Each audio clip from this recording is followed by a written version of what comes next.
Now, be who you want to be. Follow your dreams, not other people's dreams. The most important thing is that you have to remember you're only worth as much as you say you're worth. Tell yourself, I am the best. Tell yourself, I can. And never use these words, I can't. Because if you use the words, I can't, you will never succeed. People have the wrong impression about success.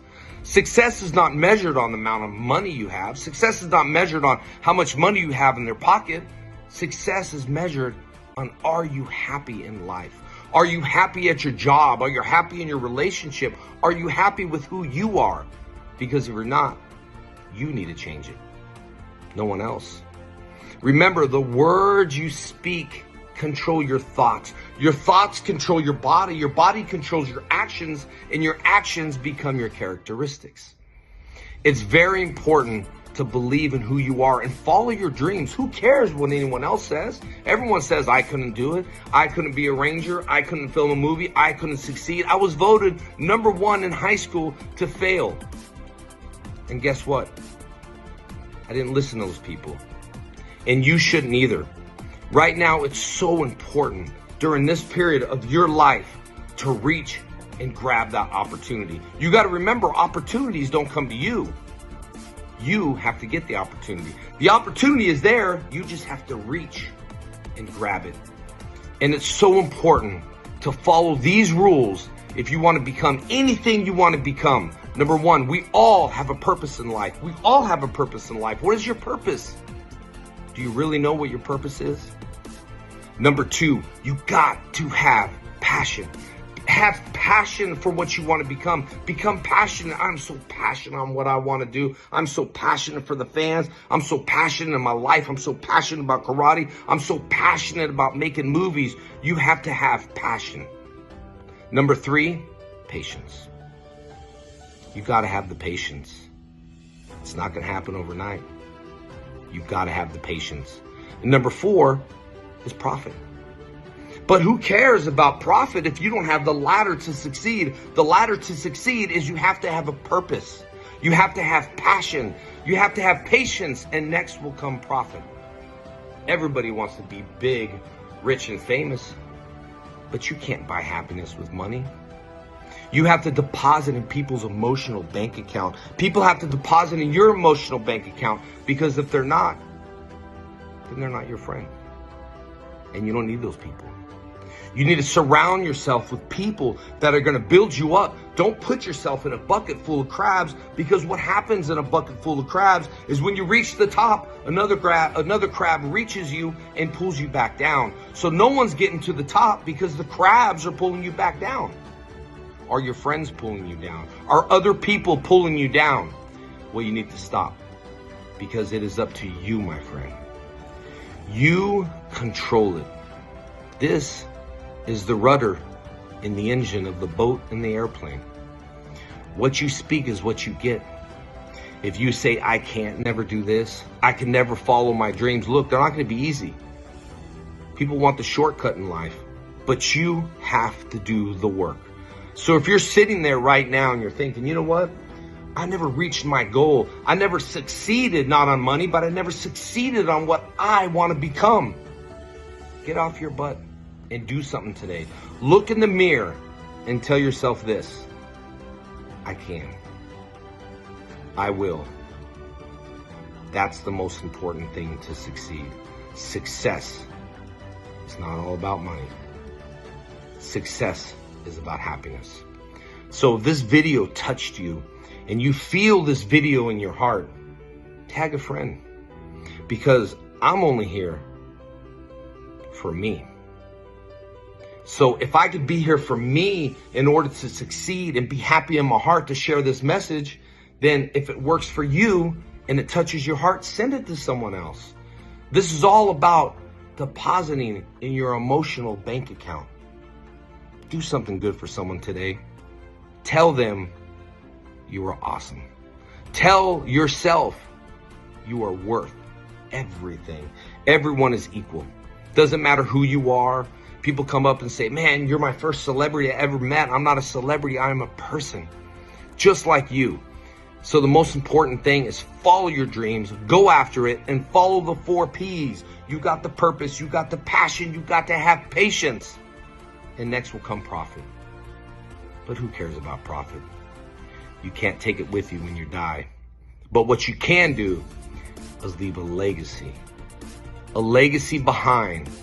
When you're gone, people say, hey, I remember this dude. And I remember what he did for me. So, are you going to leave a legacy behind? If you do, let's do it today. I love you all, man. Thank you for taking this time. 86,400 seconds a day. And people just drain their brain. They don't train their brain. So thank you for spending that time, this precious time in life, to watch this video. I'm gonna miss all this. It's gonna be hard to say goodbye. Zach and I wrote a song for you. Hope it cheers you up.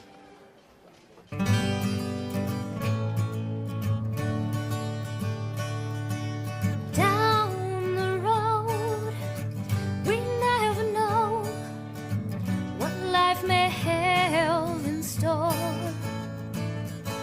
Winds of change will rearrange our lives more than before. But you'll never stand alone, my friend, for memories never die. Within our hearts they'll always live and never say goodbye.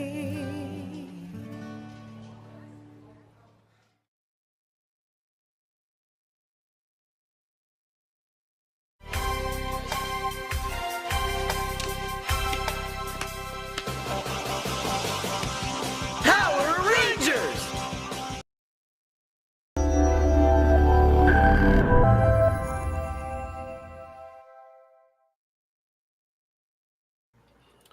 Yo, what is going on, everybody? Welcome to another Wednesday episode of the Geeks Forever podcast. That is right, the second, the B show, the special show, the SmackDown to the Monday Night Raw. Joining me is on this episode, we're going to do some introductions, but I want to give a quick shout out to everyone that's watching so far, everyone that watched the opening video. Before we begin, I do have something I want to read out to you, and it kind of goes along with what Jason David Frank said in the his video.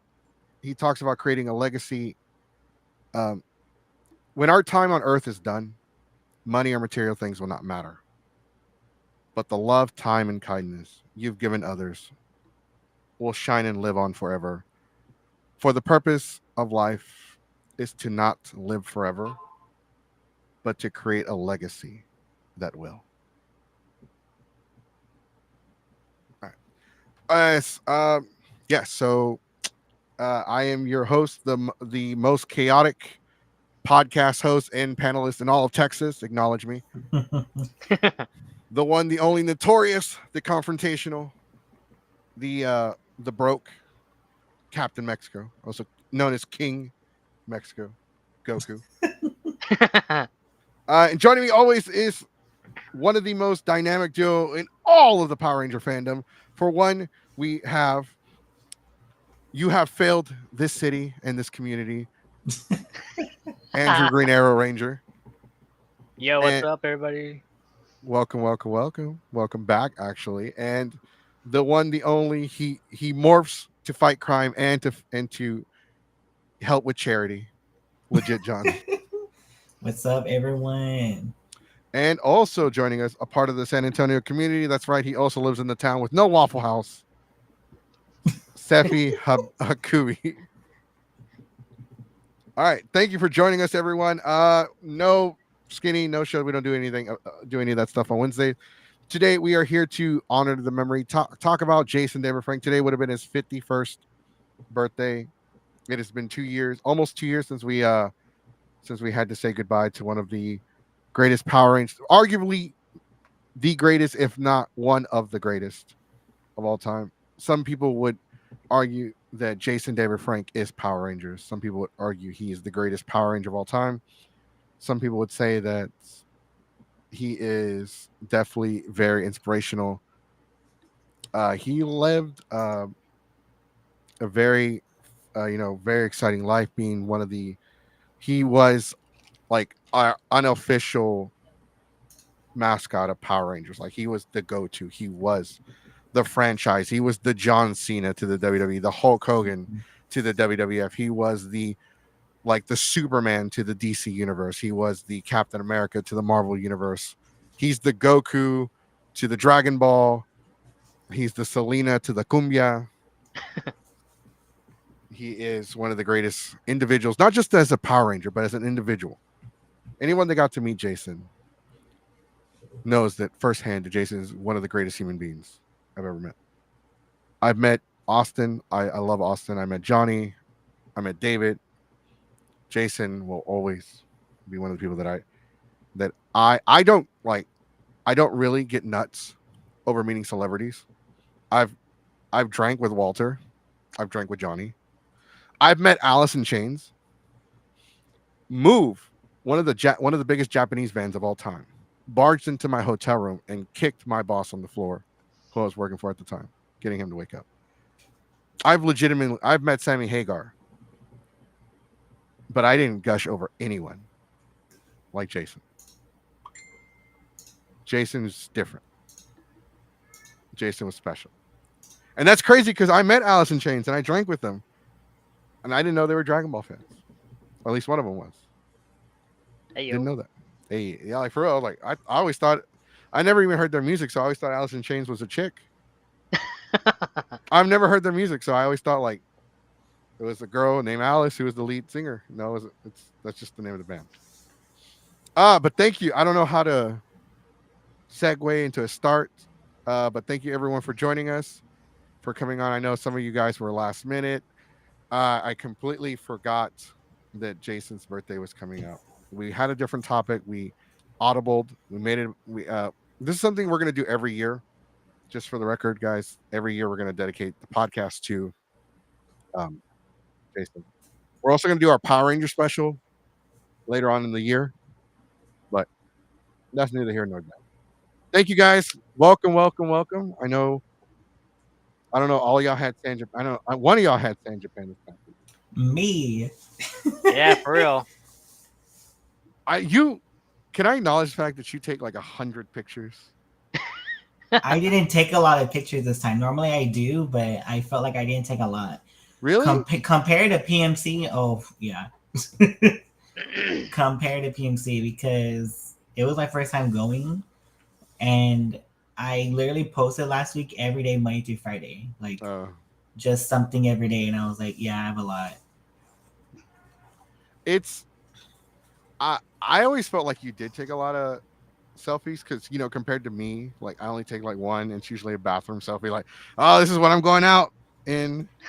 Right, I do that too. That's just like a teaser, like, oh, like ready for whatever, blah blah blah.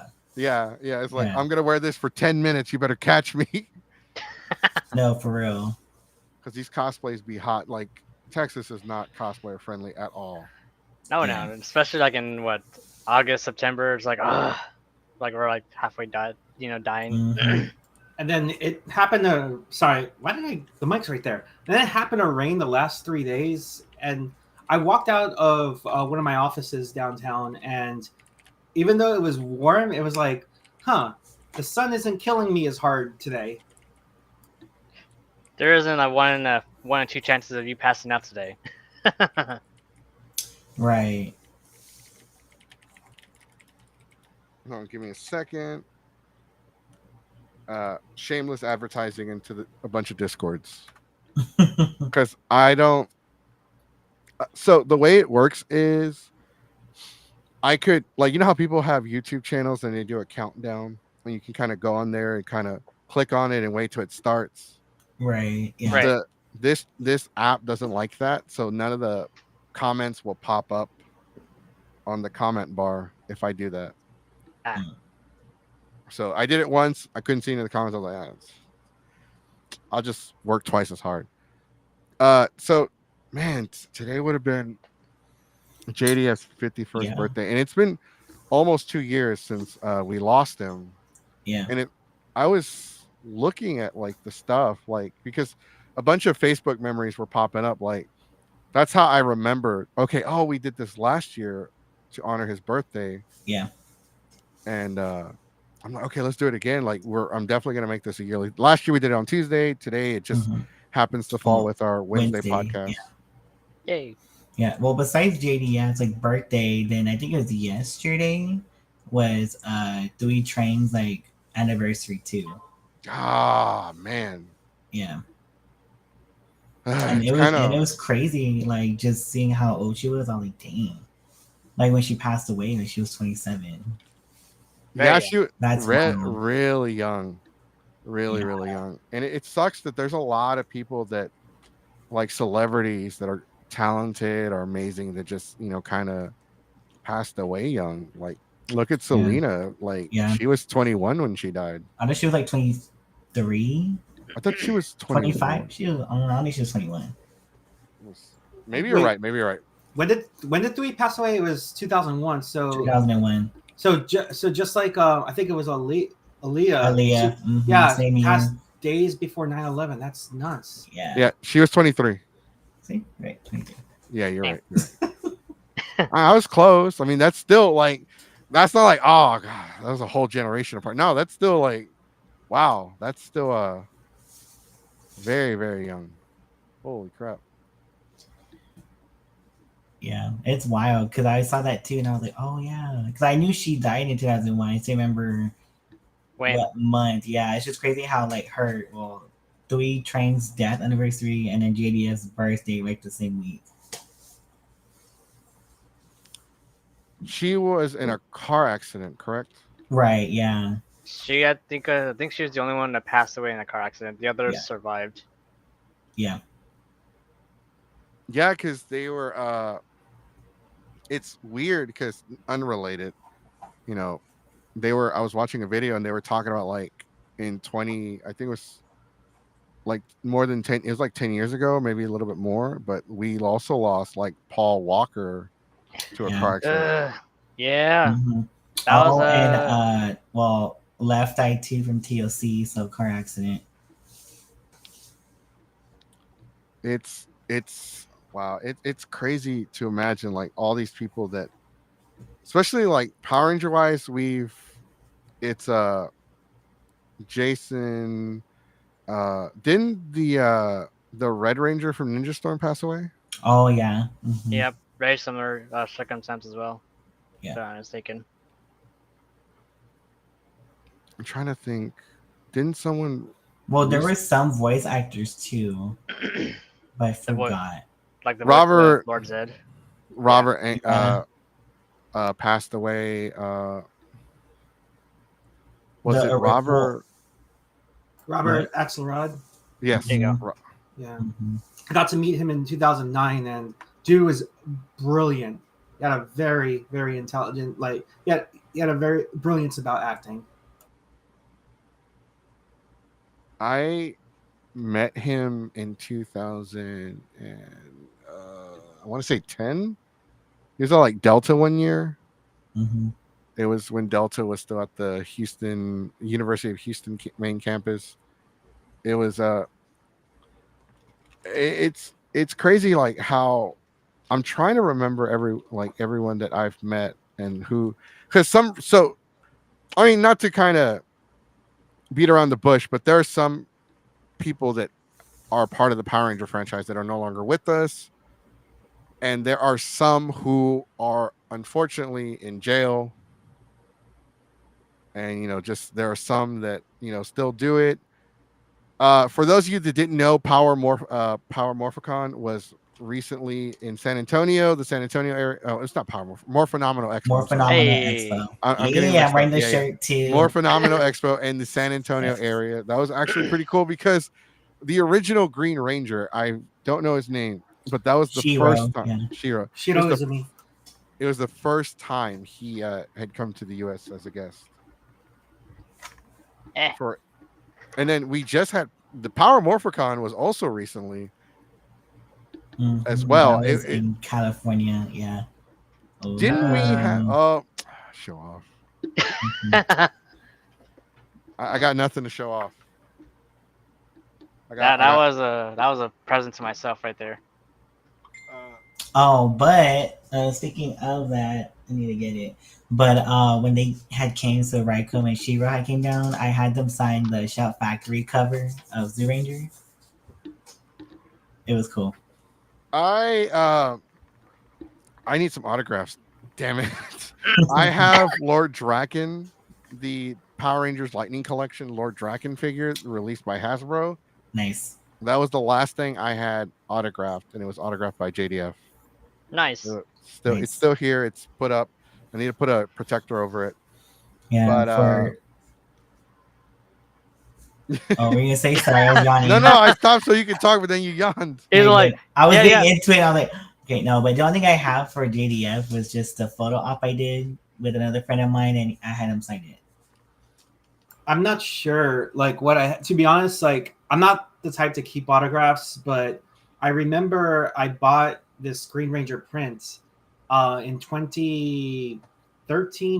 It was or 14. No, yeah, it was late 2013. It was at Wizard World Austin, and I was in karate at the time, and I had a sign to bring back to the school. This school called Karate Plus Martial Arts PDC in San Antonio, and I gave it to my Grandmaster Lockhart. And the interesting thing, he pointed out that's like, oh wow, they've come a long way. Yeah, I've worked with the Power Rangers like 20 years ago.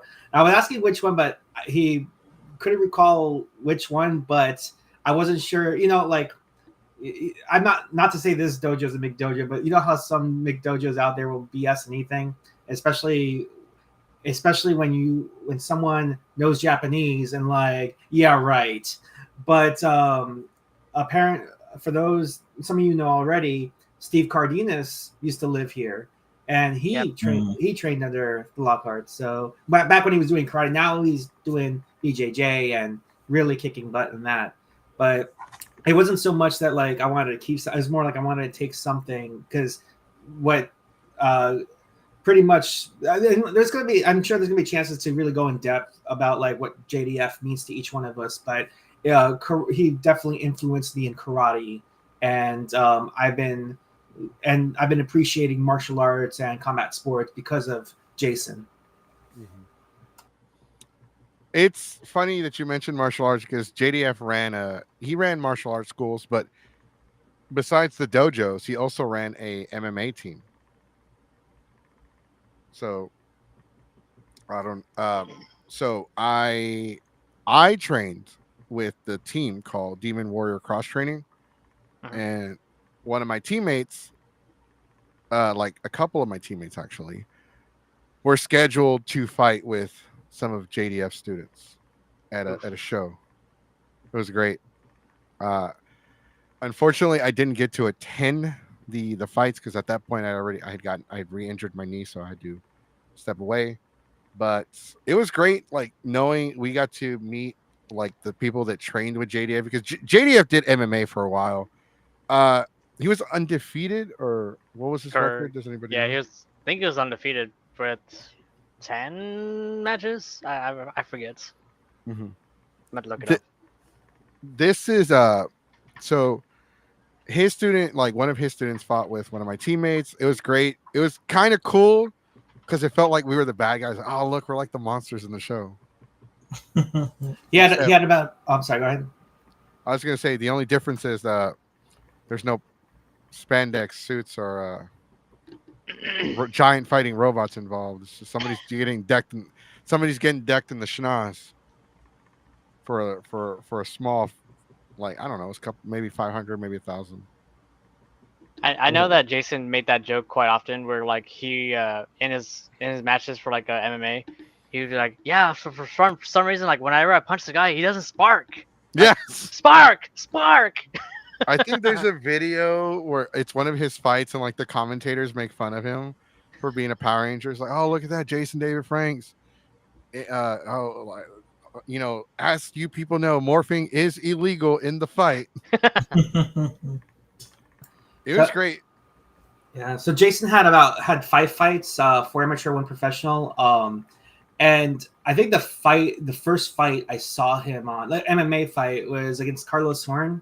It was either Carlos Horn or Chris Rose. I know it was a boxer, like a big guy, and or no, that was Jonathan Mack. No, I know he fought and put him in the armbar or omoplata in like within less than maybe 1 or 2 minutes. And I respected Jason for a long time, even before he kind of got back on the internet or got back onto the public presence, because he was the coolest Power Ranger. When I was growing up in my childhood, and I loved that, like how he was into martial arts and he practiced martial arts and was just a very genuine person that I would talk about Jason to everybody else, not in the context that he was the Green Ranger, but like I say, hey, I want to go see that Jason Frank fight. I never say that, oh, he's the Green Ranger, or I don't know if that's necessarily what he wants to be remembered as, but it's like I wanted to let people know, it's like, hey, the people I'm fans of are more than just, I guess, a childhood gimmick or something. This is like legit. But now we see 20 years later, and probably much longer into the future, he's taken being a Power Ranger, or a 5-time Power Ranger, I guess. Yeah, five-time. Oh, by the way, he lived in Houston for so long. He took that and just made it something that, it made it something that anyone can be proud of, really. So, shoot, I remember even in my 20s that people are ashamed of Power Rangers, or it's a guilty pleasure, or people get bullied just for even mentioning that. And now, and shame on them, by the way, but now it's like, even though it hasn't been as popular as in the 90s, where, adults have something to say about Power Rangers even then, but like now it's become part of this world history in a way. And Jason really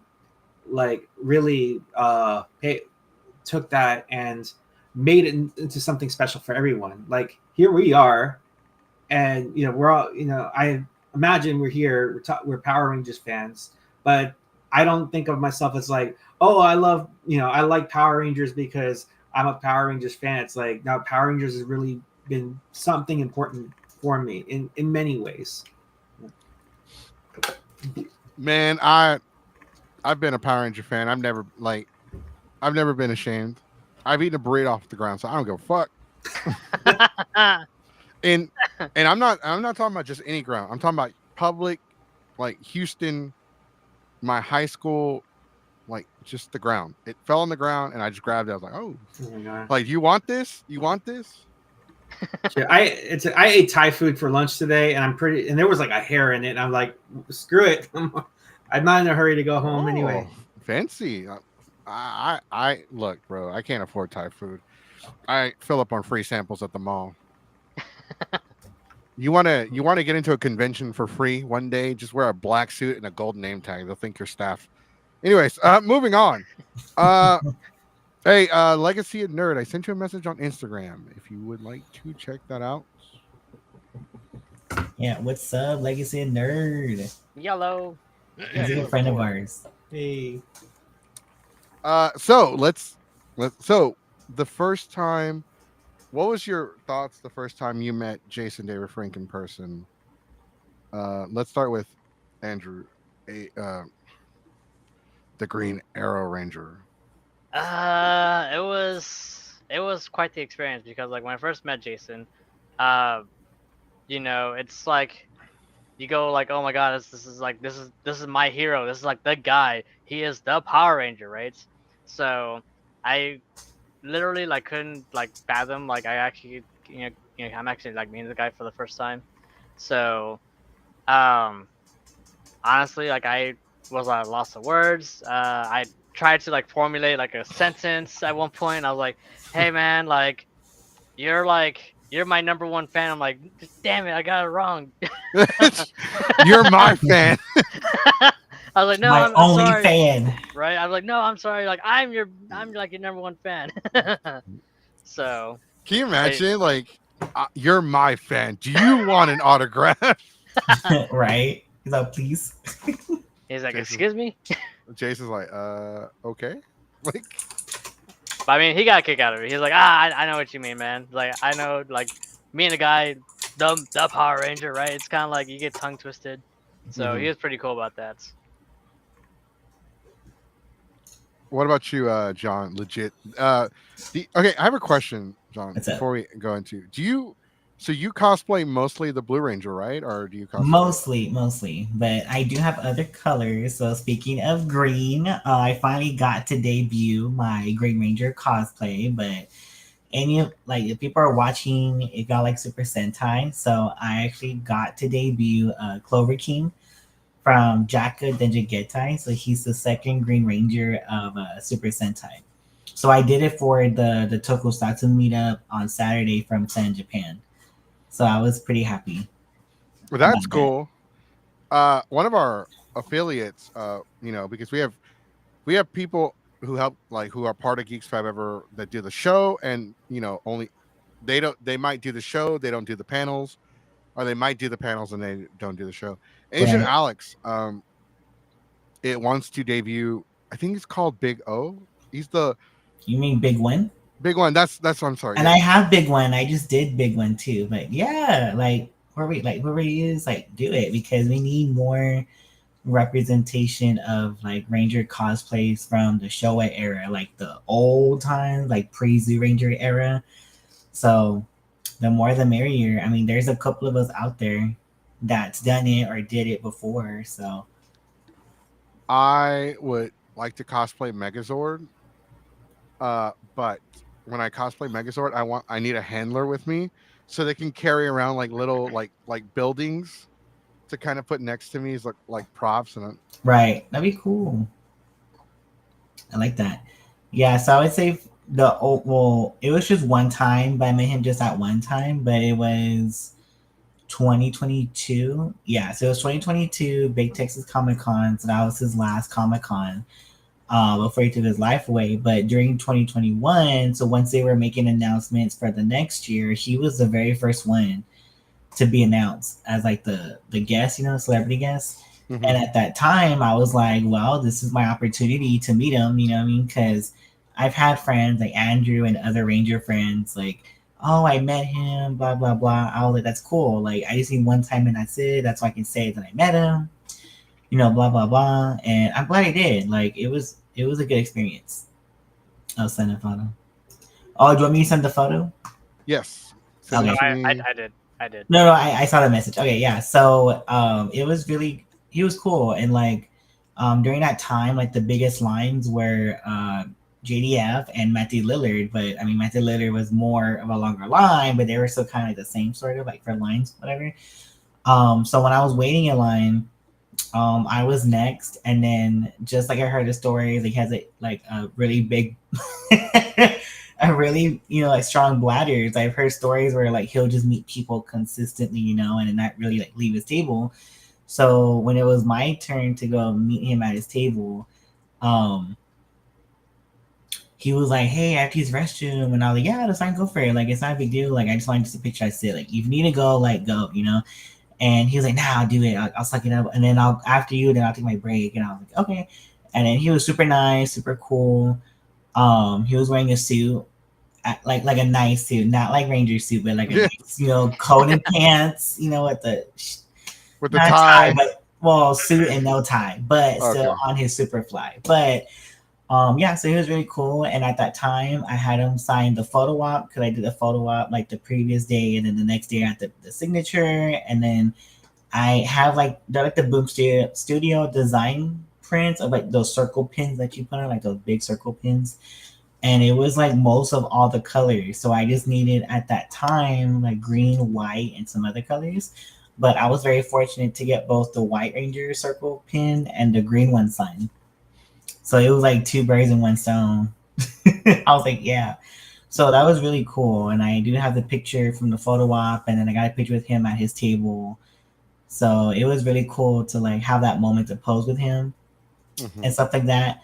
So like for his character, I didn't really care for his character, but I appreciate him outside the show, like how he was as a person, his actions, what he was doing for the community, and especially for COVID. Like he could have been, I don't want to say greedy, but maybe like stingy with his money, right? But he was helping out with comic stores at the time, like trying to stay afloat. That's so they wouldn't go out of business because he knew that like comic stores were important, and they are. Like I love reading comics. I'm an avid comic reader. I haven't read my comics like from this month, but I like reading comics when I can. I love supporting like the small businesses that I go to for comics and stuff like that.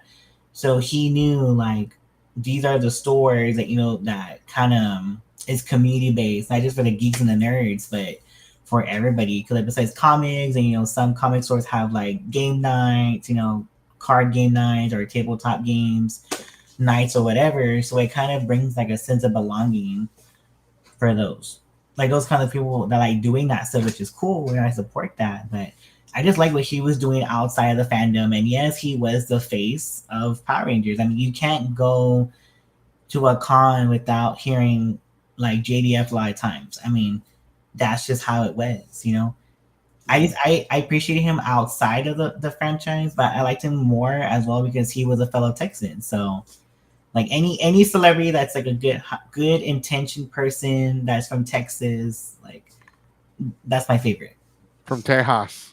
From Tejas, yep. Tejas. Yeah. All right. Yeah. No. To me, he is the face of Power Rangers. I mean, people can argue who is the face, like, but JDF is definitely like the go-to, like when it comes to Power Ranger cameos and specials and appearances and stuff like that. But Steffi, you are next to kind of share your first experience meeting JDF. Yeah. So actually, what's interesting is the first time that I could have met JDF, it was actually the worst day of my life. So it was when he was, and it's probably also Jason's bad day too, because it was during South by Southwest 2013, and it was my first karate. But earlier that day was my first karate tournament, and I ended up breaking my shoulder in a sparring match. I had somehow won. I took first somehow, but I broke my shoulder, and like I was pretty much hanging with a dislocated shoulder for like a couple hours. So there was no way I could go to South by to see him. And apparently, I heard later that he wasn't there that long anyway because he was sick or something. But I did get another chance later that year. It was right before I got to marry my Amethyst, my current wife, and or it might have been after. It was in the winter, and Wizard World Austin was happening, and I think I just found out like really soon that he was really quick that he was there. So I just dropped everything, but I dressed in my gi. I had my martial arts PDC gi with me. Again, I respected Jason mostly as a martial artist, among a lot of other things. But I looked up to him as a martial artist, so I showed up in my gi. I think it was a brown belt or either a brown belt or a blue belt.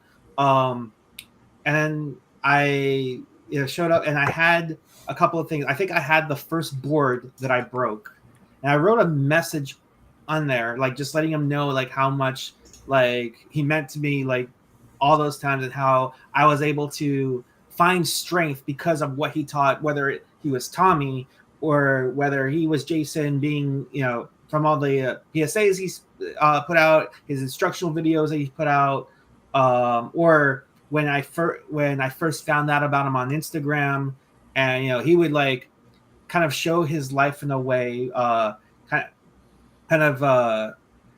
guess show how he's training Jenna at the time, 4-year-old Jenna, I think, and just like I don't know a lot of his family life, but he really loved his family. He loved Jenna, and I already knew off the bat that he is an absolute genuine person, as big as he is. And the funny thing is, I knew that he would go. He would tend. He was a guest at cons. He was a guest at anime cons before, like focused on comic cons and celebrity conventions. Not that he'd be adverse to probably doing any con he could, but I thought to myself, like, you know what? One of these days, that my goal is to be in the same guest lineup as Jason David Frank. And then around I think it was RealmsCon 2018. I lived here. I had a huge turnout at 2017. Everybody, I didn't even have to negotiate to come back. They just told me, Seffi, come back, headline the rave for 2018. And I was like, okay, but I also attended the meetings too, since I lived here and I wanted to help the Velasquez's out. The Velasquez are the one that own RealmsCon. And then while we're at the meeting, they were going over the list of guests they're inviting. And then all of a sudden, Jason Frank like showed up on screen, and like 2 seconds, I just flipped I marked out as hard as I screamed and marked out. I was like, I can't believe it. And then, at the con meeting, he was there with his family. I waited in line, even though I was a guest. I waited in line because I wanted I should be fair, and everybody else, like, I wanted everybody else to have that JDF experience meeting him. The directors let me, like, they just urged me to just go see him. So I got to see him. I got to talk to him. I was still very starstruck even after all those years. I'm seeing him in 2013 and now 2018. And then I got to talk to Jenna, and I respected the heck out of Jenna. Yeah, she's half my age, but like, she's become, like, seeing her and Jason, growing up together, again, she was really into martial arts from what I've seen, and she's a year younger than my daughter, and they got to talk. My daughter's pretty shy, but Jenna is very, very sociable. Like, it was kind of hard. It was like, wow, like, she grew up to be a fine young woman, at least from the outside looking in. It made me think, like, wow, like, I have to, because I guess I should say, it's like, I got to remember that even though I think I do a good job, it's like, I've got to do the best I can to be the best dad I can be too. And even though, like, my daughter's my stepdaughter, but that's still my kid, and I want to make sure that it's not just that, oh, I got to be a parent or a guardian. I've got to be her. I got to be her support, her cheerleader, because I got to make sure she grows up to be a fine woman too. And JDF taught me a lot of things just by him being him and just being me and just meeting him. Like even though he doesn't have to say a word, I could already know and learn, like, how to be a man and how to be a good person. And this guy, like, they always say, like, sometimes people just walk into a room and just, they don't have to do or say anything and just light it up. And meeting him those couple of times, like, was really impactful. It's there's an old saying, anyone can, like, it's kind of like what they said in Guardians of the Galaxy, because it kind of goes with the old saying, anyone can be a dad, but it takes a real man to be a father. Like, this person probably fathered the kid, but you're the daddy. Yeah. Oh yeah, 100%. And it's sometimes I don't realize it until I see, like, I guess I see it happen. Just the other day, and it's something I feel sorry about, because I get really busy with a lot of things. I definitely do my best, but, like, just the other week, like, my daughter, like, had an interest in computers, and I before I became a DJ, like, well, I've been a DJ for almost 20 years, but before, like, I focused on this, I was in the cybersecurity and computers, and I know growing up too, I've had these fears. It's like, hey, I had to go through a lot. Like, I had to bleed, sweat, cry. I had nightmares. I still have nightmares about the stuff that I've had to grow up with. And thanks to like role models like Jason Frank, I was able to find the strength and survive. But and that's the thing. Like I had to find the strength, just watching a lot of watching Power Rangers and like just listening to Tommy and listening to Jason Frank speak, and because there are like anything you said, whether, and yeah, one could argue it's like, oh, that's because the FCC requires like kids shows to have lessons and stuff like that.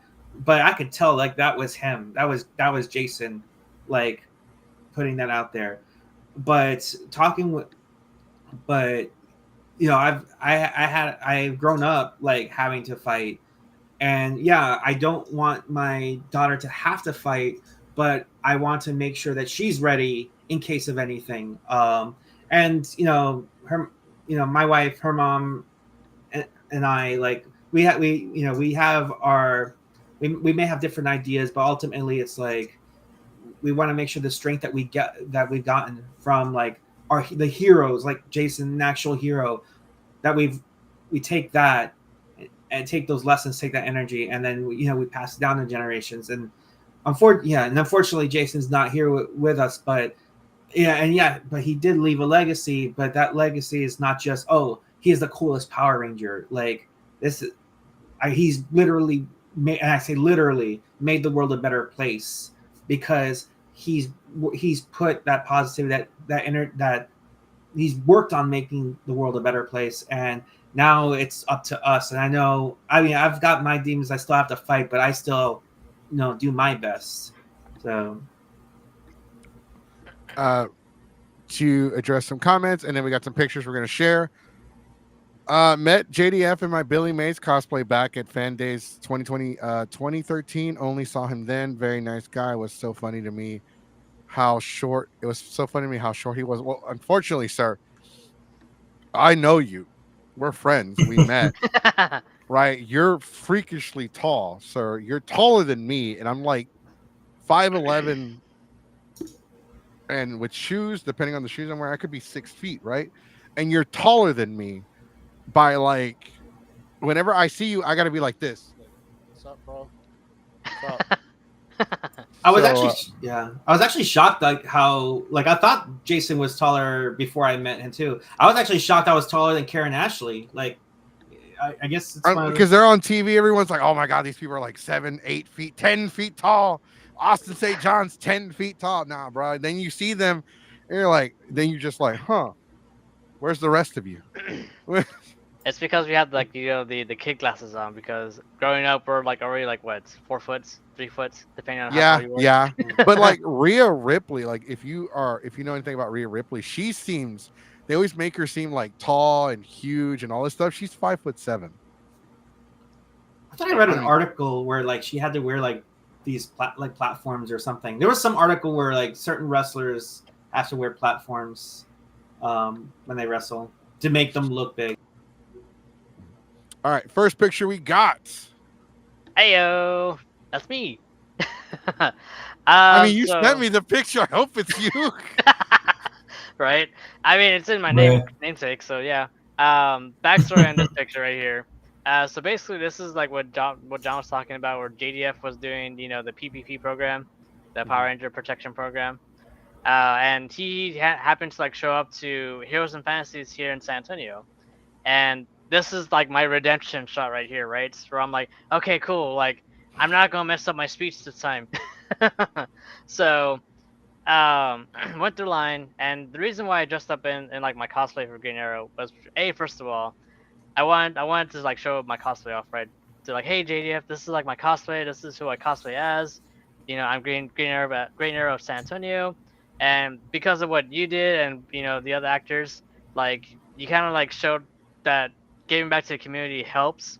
So this is like me telling you, like, you made a difference in somebody. Like you made a difference in one kid who took what you taught us, and basically now I'm going to like children's hospitals, charity events, dressed up as like Green Arrow. So yeah, I mean, for the most part, like this is like one of those things where I'm like, this is forever like ingrained in my head, because at first he was like, I never played this superhero before. I'm like, no, this is not about like something that you play. This is more like just to show what you taught me. So, and then of course he kind of like was, going crazy over my costume too, cause like he was like, dude, that looks like, straight from a TV show. So that was a special moment for me, right here.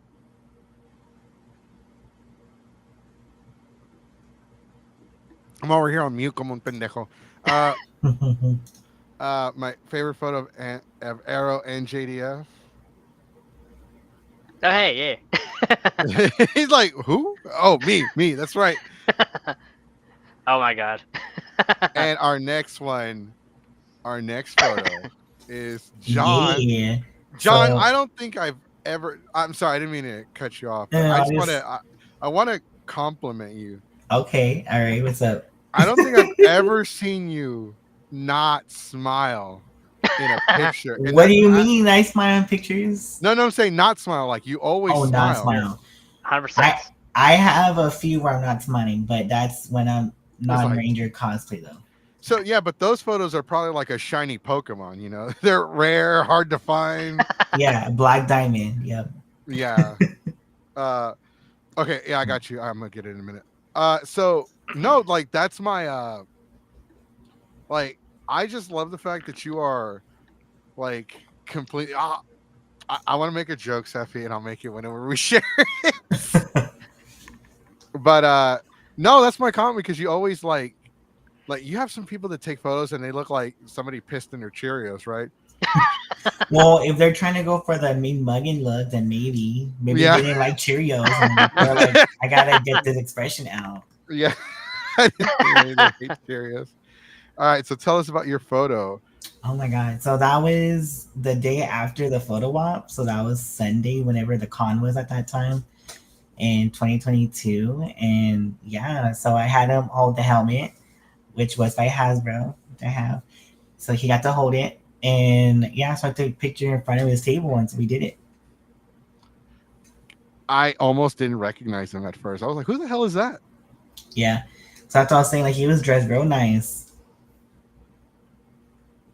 with his like button down shirt. But he looks so different with the glasses. He does, and the hair too. And like, he looks like an average dad. Yeah, so that was him. Like, people forget that like these guys are human beings, right? Like, right. Like, when I first met JDF, like he was just chilling. It was a cosplay day out, ran by an individual who I will not name because they hate my guts. I don't really care about them. They don't live rent free in my head. But I will say this: she is really good about running this event, and I did like it. He showed up. And he's just chilling with everybody, bro. Like, hey, what's up, everybody? Yeah, nice to meet you. He's got like a there's like 7 of us, 10 of us, like just chilling with them. He's telling us stories like, oh yeah, when I was on the set, like when we did the Christmas episode, I dropped my pants. Like, all right, well, right. He's like, am I gonna get that kiss or not? I was like, man, he's the prankster. Like, I am the prankster. Like that was the first time I got to meet him in person. It was great to see and these are stories I've shared before in previous episodes, like where he cut out the ass of his like the White Ranger suit on the movie set. Yep. He cut out the ass part and hovered over Steve Cardenas while he was sleeping when he woke up. I was gonna say, don't lie. He actually, made contact. He didn't but he didn't he fart in his face or So what he ended up doing, I remember that story. What he ended up doing was basically he cut the hole and he actually sat on his face. Oh, and, he did. And did this whole shimmy thing on his face, and he didn't wake up. Oh, right, because Steve sleeps like a rock. Yeah. I remember somebody had to go into beat on his door to get him to wake up one time. Oh wow. He was a guest at a con I was working for, and hey, have you heard from Steve? I'm like, I don't work with Steve, bro. That's you, man. I'm babysitting Johnny. You're working with Steve. I got the cool one. You got the guy that slept through a fire alarm. So good luck. I wonder how many wellness calls he's gotten in his career. I actually had one. I actually got one at one point, and I was like, no, don't want to wake up before 2, and I didn't have to. We got to pick on John a little bit. His camera doesn't like him today. It done. I I was like, know. I was looking at that. I was like, "Are please, you having a rave over there?" No, it's on auto, but I'll still be on, but I'll disable it and turn back on. Actually, I wanted to show you guys something, especially you, Andrew. I found this under my bed. I don't know how long it's been there. Oh no. Oh my god. Oh my god. Bruh. That's pretty awesome. Still intact and everything. Actually, still. I gotta find somebody to fix it. It doesn't talk. He's not the one that talks, but like this is like I was like, oh yeah, this is awesome. I can't believe this. Now that I looked at it closer, I'm like, this is also kind of lazy. This is just the same like pattern for the Red Ranger. Like yeah. It's legitimately the same pattern for the Red Ranger. Yeah, because like look at that shield. This doesn't even like go over his shoulders. It's the same as just with the shield. Yeah. Plus, look at the Godzilla power coin. I forgot about that. Yeah, when they use Godzilla as the power coin, was that like in the U.S. only, or was that in Japan as well? It was the U.S. only, I think, because like, I mean, this is the power coin. Look at That's you and your how fancy, you and your right. fancy morpher and shit. That kind of looks like the Brachiosaurus almost. I need money, folks. So if anybody's interested in buying a Lightning Collection Power Rangers morpher, I'm selling them for like $85. Damn, that's pretty good. Wow. Well, I bought like 5, so I kind of messed up. Because I didn't think I was gonna get one, so I was like, buy. Thank you for ordering 5. What? Huh? Yeah. Huh? Oops. Do I have 5 more for money? There goes my rant. Damn it. No, for real. Like, I was getting it because I was trying to, because you know how the scalpers are. We'll take 20, and then they'll sell them for like $150 a piece. Pretty much. You're not lying. Me and John, we were at what do you call it, Morph Round Expo. I saw that GameStop was releasing some of the morphers, and at the same time, there's a guy who went to a GameStop, bought like I guess like whatever they had, and was selling them for like, John, I don't know if you remember, but I think they were selling them for like 150 straight from GameStop, and I think one of them still had the price tag from GameStop. But Yeah, what was the? do I that. mean, I remember that, but what was the price? I mean, what was the product again? Yeah, It was the Lightning Collection morpher. Yeah. Well, I mean, well, it seems about right. I mean, if it was like 200 plus, no, like that's different. But I mean, no, it was 158. I know. I'm just saying, like 150. So they're $65 at the store. That's what I'm saying. Like, and then to top it off, it was funny too because I was right there standing, and like Steve just like happens to like walk by. He's like, "I'll buy all of them." Yeah, because I paid like for 5 of them. I paid a little under. I want to say like $350, somewhere around that price range, which isn't bad for 5 of them. Which I'm gonna sell some of them, but I want like 85. I don't want 150. I just want the price of the morpher, which was like 70 something with taxes, and the shipping. That's it. Yeah, that's fair. We have one more photo. This is my favorite one. Sorry, Steffi. I'm not trying to make fun of you or anything. But this looks like a completely different person. that part. Oh, You're on mute. Wizard You're on mute. World. Yeah, it absolutely is. Because, well, I've been losing hair, but I still tried. I rocked whatever I could until I was like, I can't rock it anymore. And I weighed 168 pounds that time because and before I weighed 200 pounds before I was training. Then when my ex and I split, I just went hardcore into training. You know, there's the whole saying, get lawyer, hit the gym, delete Facebook. Those things. I pretty much like hit the gym in a way, and yeah, I went from 220 to 168, and I also wow.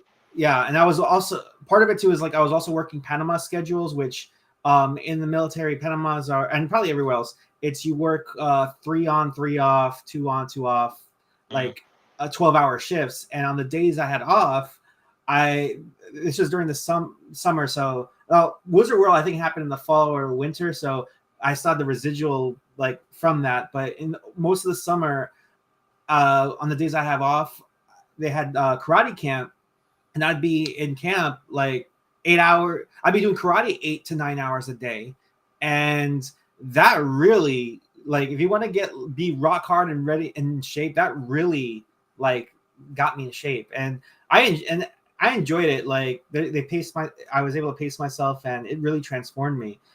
And so funny story I could tell off of this is this was like I actually paid extra to go to his panel. It's a VIP panel, and that was the only panel I went to in Wizard World. For those that may not know, and it's not that I'm not into comics. I'm not as much. I mean, I'll go to Comic Cons, I guess, but I'm not as excited about Comic Cons as I am about anime. I don't know a lot. There's not a lot I know about Comic Cons or what happened at Comic Cons. But so, especially at that time, so I only went for this panel, and I remember he was telling a story about when he met Jean-Claude Van Damme. If you know, you know. And like he didn't really say anything bad about Jean-Claude Van Damme, but at least I don't remember. But I could tell like he's got some like heat with him. I could tell.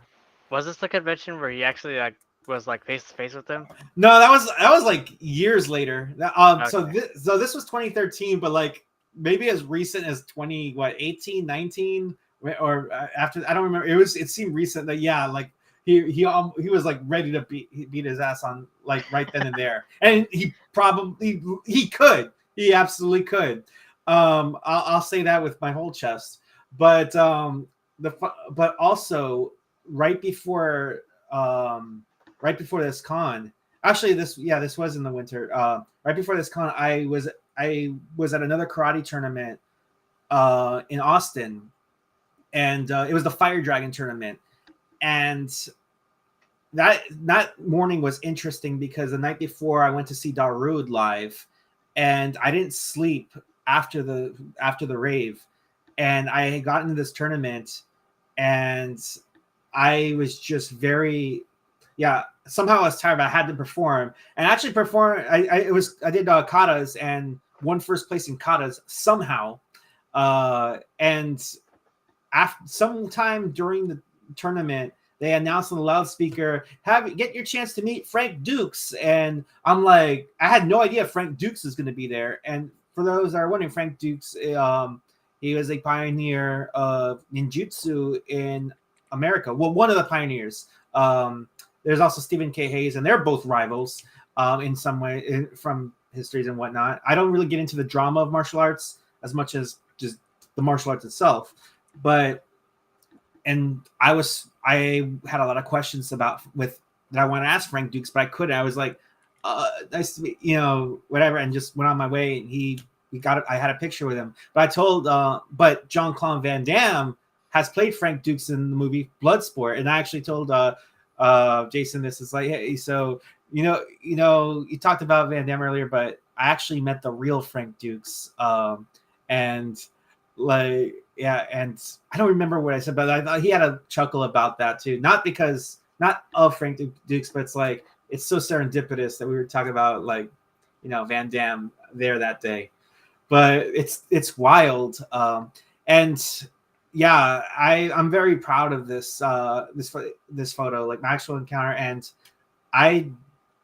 it's crazy that there were so many other opportunities that I could have met him. And but as I mentioned, there's a lot of things, and this is not the episode to really get into it. That's as a couple other episodes maybe in the future, but yeah, I had to deal with a lot of politics in the in fandom, in anime fandom, and Jason has given me the strength to kind of go through it. But at the same time, I miss out on the crazy thing about being a performer, being a worker in the industry. Let me just call it that.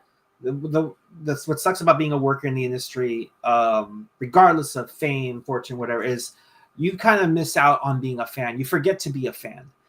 And there were so many chances I could have like met Jason, and I'm like, I'll just catch him on the road because something felt pressing that day. Actually, I want to say it was 2 weeks before his passing. It was a couple weeks before his passing. He was in San Antonio, and my brother got to see him. My brother got to see him, and my brother came back while I was working, and he showed me like the photos that he took with him and whatnot. He looked really good. Like I think he was wearing like a white suit or something. Yeah, and I was like, cool. Like I'll but I was like, I know I've got some cons lined up. I'll catch him on the road. And then I woke up Sunday morning, and it was Deacon that shared the news. And I saw it, and I freaking. It's one of those. It's a scream, but it's silent. It's like I looked at it and I was like I thought I was having a nightmare, and reality didn't even set that day. Like I thought it was like, no, this is a hoax, and then wait for it, pretty much. Yeah. But no, this is this is definitely a special photo. I gave him I gave him half the board that I broke, my first board that I broke, with a message on it. And he signed a print that I gave to Grandmaster Lockhart, and and I saw him again 5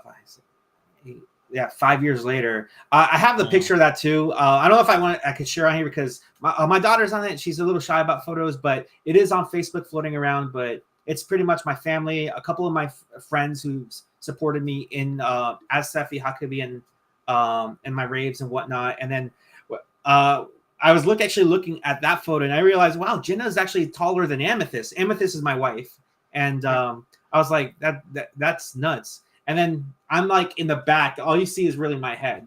But that weekend was special. It's like, because I manifested like one of these days, like one of my big goals was to be a guest with JDF, and I didn't really put work. I mean, I've been putting work with what I do all along. Usually like I tend, for certain goals, you tend to focus on trying to get there. Like if I was like, but I didn't really do, like, I wasn't tracking which cons that, Jason was going to be at or anything like that. It just, manifested it. I worked hard on being me, and it happened. And I'm very blessed that it happened. And whether like we were guests together or I'm just very blessed that I got to meet him in person and really thank him for like how, his impact on me and everybody else. All right. Go away, dog. He left. That's why he was on the show, because he wanted attention. He did. We love a pupper on cam. Yeah, now that he got his attention, he looked at me like, all right, I'm leaving. Right. He got his seconds of fame already. Now he's done. Right. Yeah, he's such an attention whore, and he's spoiled. Just like his dad. Like him and my daughter fight over attention all the fucking time. It's actually kind of ridiculous. I'm like, both of you behave. Yeah, because just to piggyback off what you were saying, maybe it was the Big Texas Comic Con, maybe, because that's the only thing I can remember. It was like that prior to that time in San Antonio. That's the only thing I could think of. Yeah, that's probably it, because I know my brother goes to that con a lot. My brother doesn't go to a lot of conventions, but he'll go to Big Texas, and he goes for the not like celebrities, but there's certain celebrities that he's grown up with and he's seen in movies that he's also a fan of, and I think I'm more likely is that way. He's actually going to go back this year. Me too.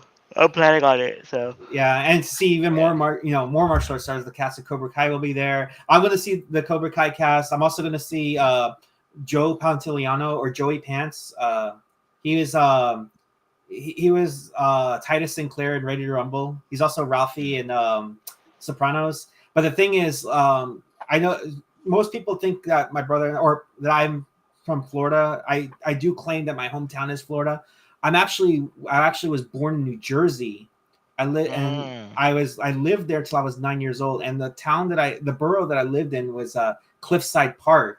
Not many people know where exactly that is until like unless you're like from the area, and it's very there's a lot of rich history there, but I think a lot of stuff that happens in Cliffside tends to stay at Cliffside or Ferry or some of the boroughs there. Like I can't find any of my friends that I've grown up with over there on social, but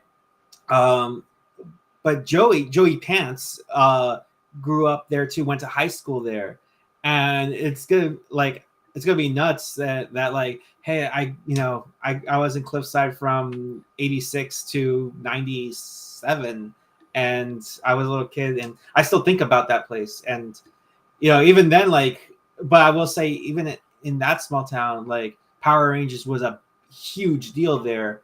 And I guess I never got to go, but like the live show, what's it called? Power Rangers Live, I think. Yeah. That was right around the corner. And I was unfortunately I never got to go.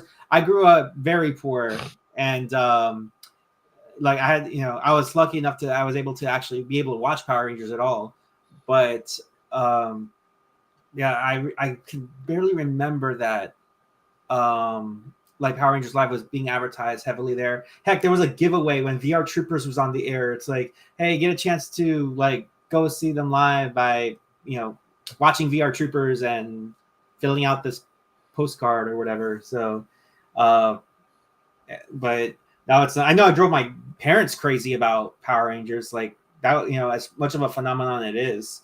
And it's interesting, like because like no, my folks didn't want to hear about Power Rangers. And I think when Jason passed away, like my mom and I called my mom and we had a long talk, and she would like recollect how much of a fan I was back then, even stuff that I didn't remember, that I was like, oh, you're Tommy and your brother's Jason. And serendipitously, my brother was almost named Jason.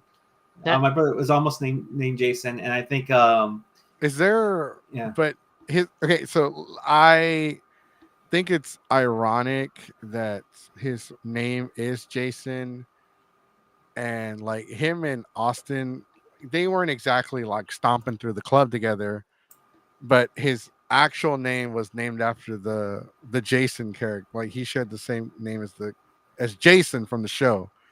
And Austin and him, like I said, they weren't drinking buddies. They weren't stomping through the club. They weren't sending each other Christmas cards. Yeah, there were so many Jasons. I don't know if that's why Jason Geiger became Austin St. John, but yeah, you had so many. Yeah, Jason Geiger, Jason Frank, Jason Narvi, and then the character Jason Lee Scott.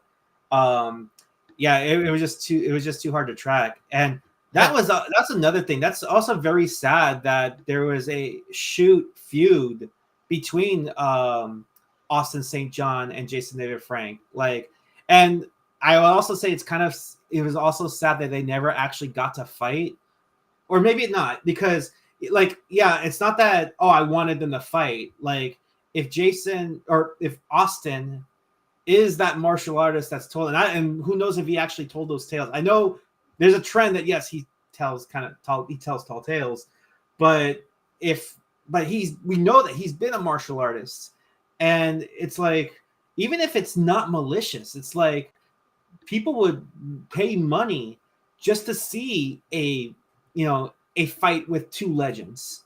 Like, interesting enough, like all the people I fought, as much as I want to say I want to beat anybody's ass, the people that I fought in my lifetime are like people I respect and are good friends of mine. So it's like I would have loved to have seen JDF versus ASJ, even not necessarily to see a bloodbath or anything malicious, but like a professional fight, of legends. I think I don't think I've actually would have. I'm glad they didn't, because Austin St. John was a paramedic overseas, and uh, you know, Jason was a professional fighter. Uh, I don't think it probably would have been fair at all. Even if if Austin does have a martial arts background, MMA and Olympic style competition are not the same, because the Olympic style, as soon as you make contact, it's a point here, point there. Where MMA, you kind of just bash somebody's face until they are incapacitated, and then the ref kind of tackles you off of them. MMA is very intense. It's not easy. When I did professional wrestling, I was doing a hip toss and I hesitated. And when I hesitated during a hip toss, they don't flip you over. You have to flip yourself, and they kind of guide you. I hesitated on my flip and I landed on my head and almost broke my neck. And it sucked. And and somebody recorded it and I posted it on Facebook and YouTube. It's long gone. I know somebody asked for me. They asked for the footage earlier. I was like, nah, I deleted it, right? Because I don't want to be reminded of that.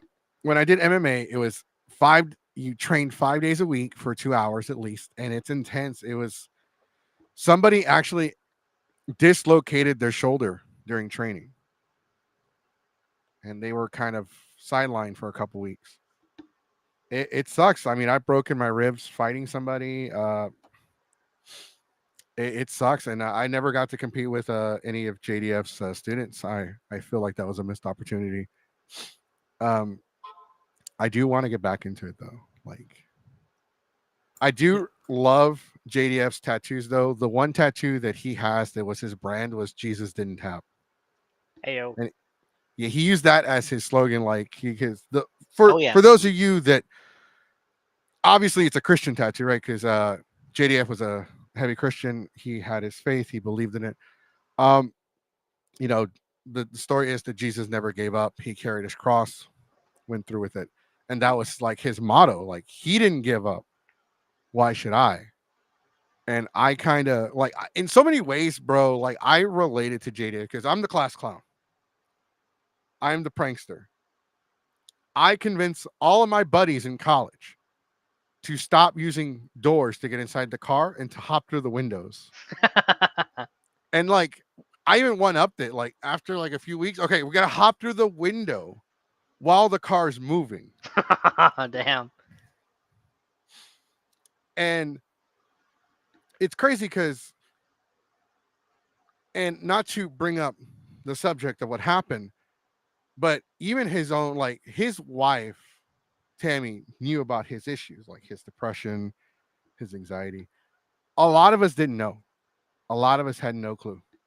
And then no one knew that because when he did what he didn't just do it out of the blue. That's something that doesn't just happen, right? At least it can. But it's somebody with depression and suicidal thoughts as well. It's something that you think about and it runs through your head. And you do think about everything. You think about what it's going to be like once you're gone, how everyone's going to react. You think about like all that. And you kind of see the short term, but you also see the future. Like, in a year from now, is anybody going to really care? This, that. And it's such a dark place to be. And no one knew. No one, not a single person knew. Tammy probably the only person that probably knew. And it's so scary to think about that, because like, I related to so many ways to Jason, and I had that moment just like him at one point. That's something that, I have the scars still, and my scars are my tattoos, right? Those are my tattoos. I don't have any ink. I have scars, and those scars are a reminder that I promised I would never do it again. I would never go down that road. And I feel like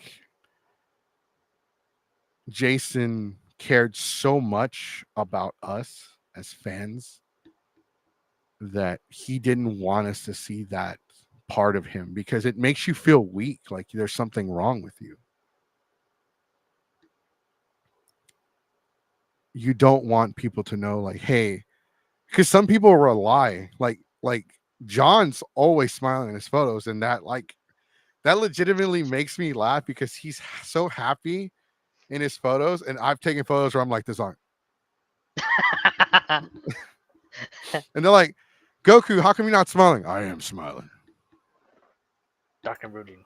That's interesting because I mean everyone knows when I'm not violent. When I'm not violent, I'm a very like chill, like very goofy dude. But like whenever I DJ, I always look like I'm gonna eat people. Like I've got another screen running in the background, actually, like the actual YouTube video, and I just turned the corner. I was like, oh, I look mean, and then I started to smile. So maybe it's because they say that like whoever said it takes less muscles to smile than a frown is full of crap.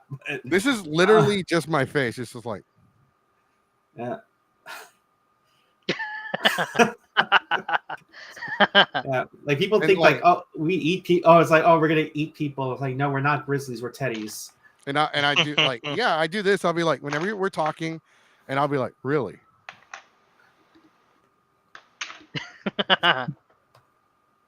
the people's eyebrow. It's crazy. And one up, definitely, if you want to come on and share, because I know you've had some experiences. If you would like to come on, let me know. Send you the link. This is open invite to anyone that wants to share, whether it's in the comments or in person or on the show. But we're going to do a whole episode, right? After we do Queens of Cosplay Part 2, which is probably going to be next week. I got to contact the guest today. We might do a mental health awareness because I do a panel. And I want to do a pod. We do it every year. Like some of the episode specials that we do them every year, right? Because I believe that we shouldn't relegate certain subjects or history or certain things to just 1 month. Like whenever we talk about like people of color in the community, especially for like Hispanic heritage or Black History Month or anything like that, we don't just relegate it to that month. Like, hey, I want people of color on my show all the time to kind of talk about that. That's why I even have a panel called Diversity in the Cosplay Community. Our LGBTQ, like we have people on the show all the time that are part of that community, you know. We have all kinds of like, because we don't want to just it's May, so what is May? What month is National Teacher Appreciation Week? Yeah, so I don't just want to have teachers. I mean, all right, only and teachers. Nurses too. And Nurses. National Nurse Week. Mm-hmm. Yeah, you know, you got to appreciate your nurses because you know we've all heard that story. All right, so how did it get in the vacuum? It said suck, so I don't know. I don't really smile either. Smiling takes literal effort for me. Smiling could probably burn calories for me. That's such a lie. You couldn't stop laughing when you hung out with us. Yeah. May is National Military Appreciation Month. May is when what's his face is still singing "It's Gonna Be May." Oh yeah, the meme. Yeah. All right, so it's September. Don't forget to wake up homeboy at the end of the month. Oh yeah. That one too. But with it's hard to imagine like it was 2 years ago because we did the 1 year last year. We did. Yeah. And that's coming up again. So we have our yearly Power Ranger special, which these obviously Green Arrow and John, and we usually do it with Brad, Hale. We're gonna change the lineup this year, obviously. We're gonna have a couple more people on this year. Bacon, I'm not sorry, not Bacon. Because sometimes we call Deacon Bacon Rap because somebody accidentally, hey, Bacon Rap, come here. So Deacon Bell obviously couldn't be on tonight's show because he said he wasn't going to be off until 11, something like that. Something about Taco Bell, and I don't know. He was talking, I was paying attention. But to talk about like because I was watching these documentaries and I was talking to a couple people, and it's crazy. Like some of his closest friends had no clue. Yep. And JDF was a man of the people. This man would sign autographs. Like hey man, I got like $10. And JDF were like, hey JDF, I got like $2. Like, and he'll sign whatever. He doesn't care. And that man would just sign, and he didn't even care about the money.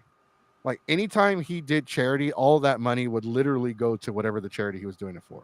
Like he was literally doing that. The Power Ranger thing was in 2021 or 2020. Like 2020, yeah. It was. I think it was 2020 because everybody COVID. was. Yeah, it was during COVID. It was during the comic book shops, and all the money went to the comic book shop. Mm-hmm. Like most people don't do that. There are a lot of people that do that, but there are a lot of people that don't. They're like, hey man, I'm gonna take at least $20 so I can get myself a Happy Meal, right? But Jason literally spent his own money to travel and like to do this, and it was amazing. Like, and like the reason, like, I guess, like every time we do a Power Ranger special, the reason why Andrew and John always come on, because like these are two of the guys that are two of the biggest participants in our community, because they don't it's not just their point of view, but they see how they know all these other people. Like you guys know Toku Truck, Yeah, Frank, and Jeremy, and Yep. I invited them to come on to the show, but they couldn't do it, because they're working or busy. But like you guys are a big part of the Power Ranger community. You guys are at like a lot of the events, and San Antonio is like where a lot of this Power Ranger stuff happens. Oh yeah. I was surprised about that, honestly. When I first like started doing this, like, John, when did we first meet? Like 2021, I think. Right? And I was doing my custom Purple Ranger outfits. You were doing, Because I did Mighty Morphin Blue or Diet Jack. It was one of those I think it was Diet Jack. at that time. Yeah. Because And, I was like- like, hey, your Purple Ranger outfit's cool. Yeah, and then like we saw each other once, and then we saw each other again, and then Yeah. again, and again, and then like, okay, like what's up here? Like, For real, I was like, you're a Ranger cosplayer. Like, you're sus. Kidding. right? And like it was funny because we would go to these anime conventions, and then like finally, like we finally just like, hey, sus over here, like, do you want to hang out sometime? Yeah, and I was like, what's your Instagram? Can I give you a follow? Isn't And that then how that's how it everyone- started. Yeah. Isn't that how everyone becomes friends? So hey, I saw you at the last con. Right. I saw you at that meetup. Like I've had experiences, and it's rare, but I love it, where they're like, I follow you on Twitter, and I was like, oh my god, it's so cool. Like, yeah. I started getting that, like the whole like, hey, we were at the mall, and this was like last year, I think, and they're like, somebody comes up to me like, hey, I know who you are. Oh God, don't tell me I owe you money. And they're like, no, you're Geeks 5 Ever. We follow you. I'm like, why? Right. Yeah. Like even my own friends don't follow my own crap. Like I'm like, oh, I was appreciative. I was like, oh, thank you so much for following us. Like For real. Like, strangers are like the best people that are gonna follow you and support you. Like, I don't care where you're from, if you're from Texas, San Antonio, in the United States, international, like, it's cool to see. You ever get that? You ever get that weird feeling that like you should know them, but you don't? But they never. Yeah. But y'all never met. And that's I like always feel 70% bad. of my friends.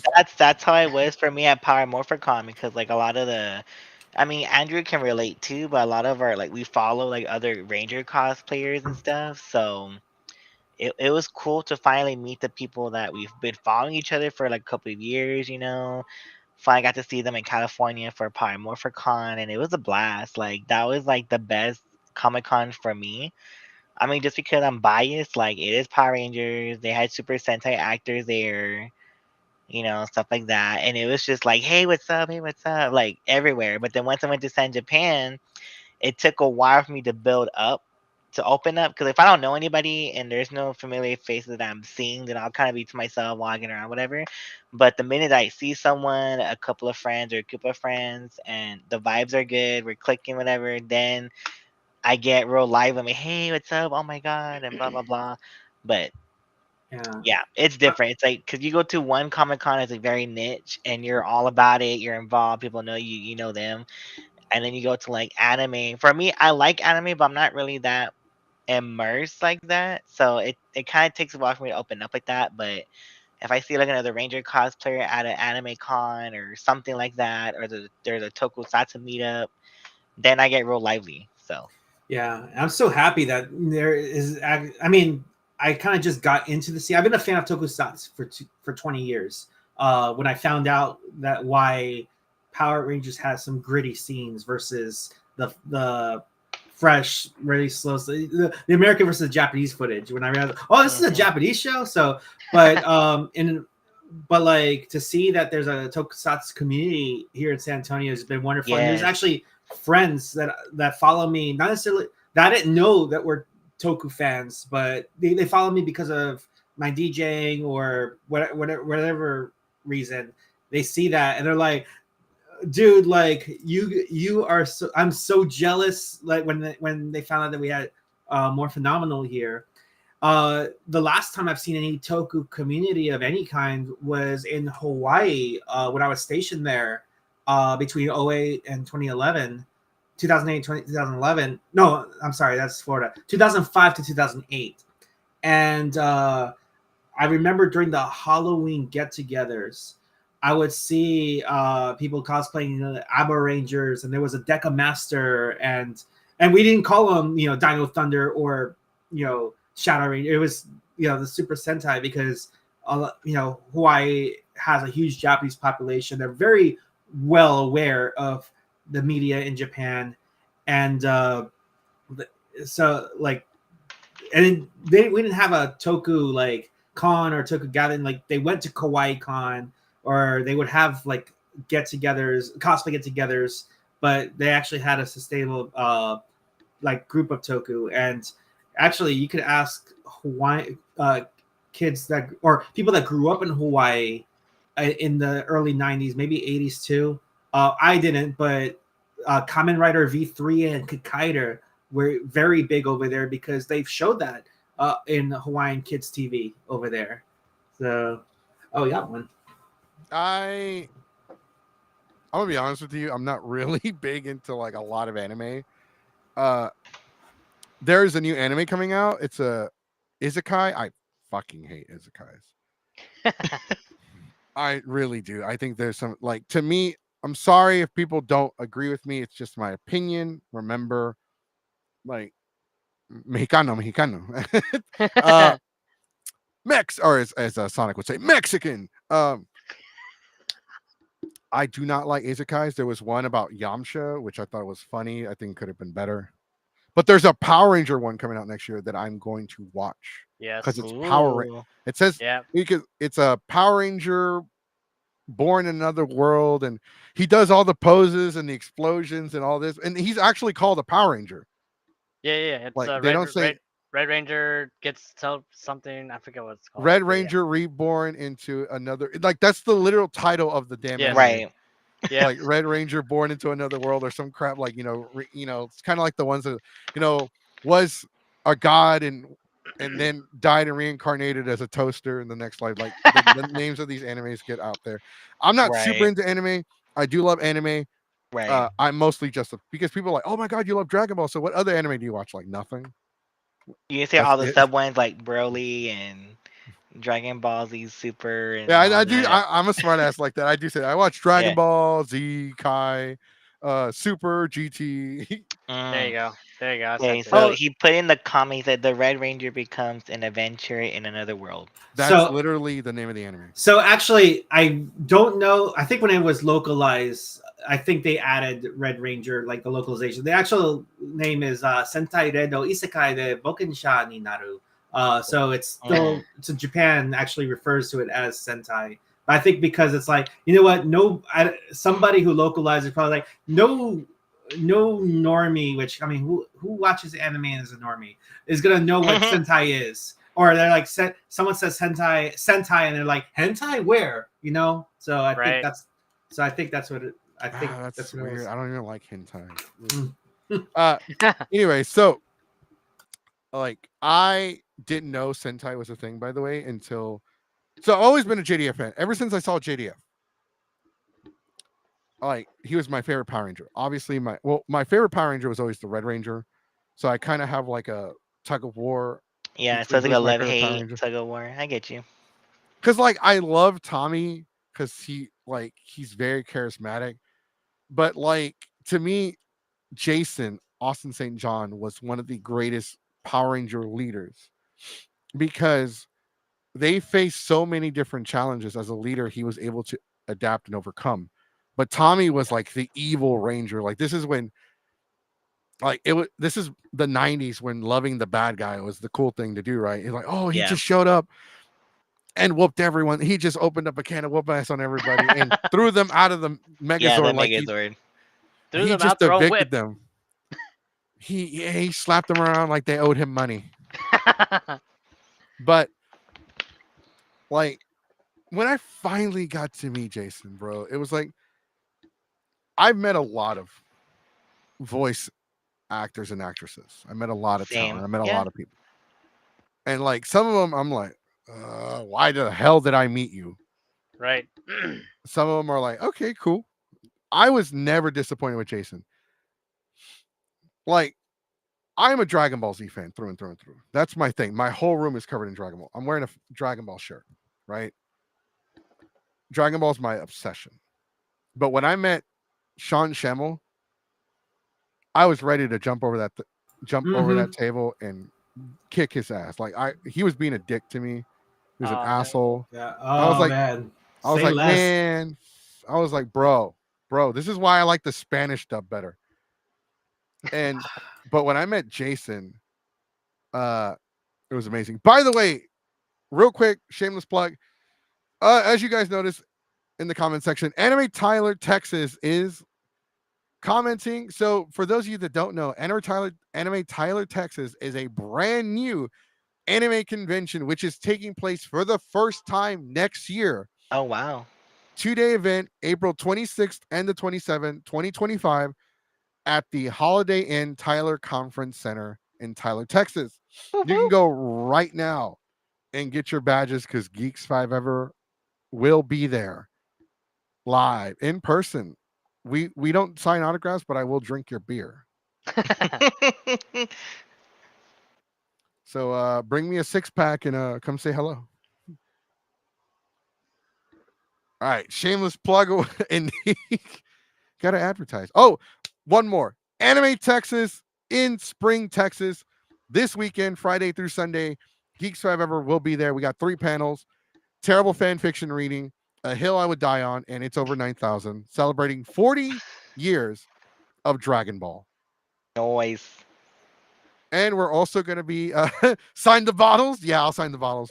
I only sign alcohol and boobs. The gender of the boobs, like if it's a guy or girl, doesn't matter. I'll sign both. I don't. These hands are rated E for everyone. When it comes that for part. doesn't matter if it's autographs or ass whoopings. Everyone, these hands are rated E for everyone. Or stamps. I will high five you, shake your hand. I will take shots with you. But yeah, come say hi at Anime Tyler, Texas. And this weekend, Anime Texas, we are celebrating the life of Akira Toriyama, who passed away this year in March. Oh God, as we get older, we start losing the people that we looked up to or admired or Yep. but with Jason though, when I found out, I know Steffi went over a little bit, but I want to get y'all's like when I found out, I literally was just scrolling through Facebook like at 2 a.m. and somebody I just started seeing random JDF posts, and then somebody said "rest in power." I was like, "Wait, what? What? Nuh-uh. You better be fucking lying." I was not happy. I was pissed because there's always like that.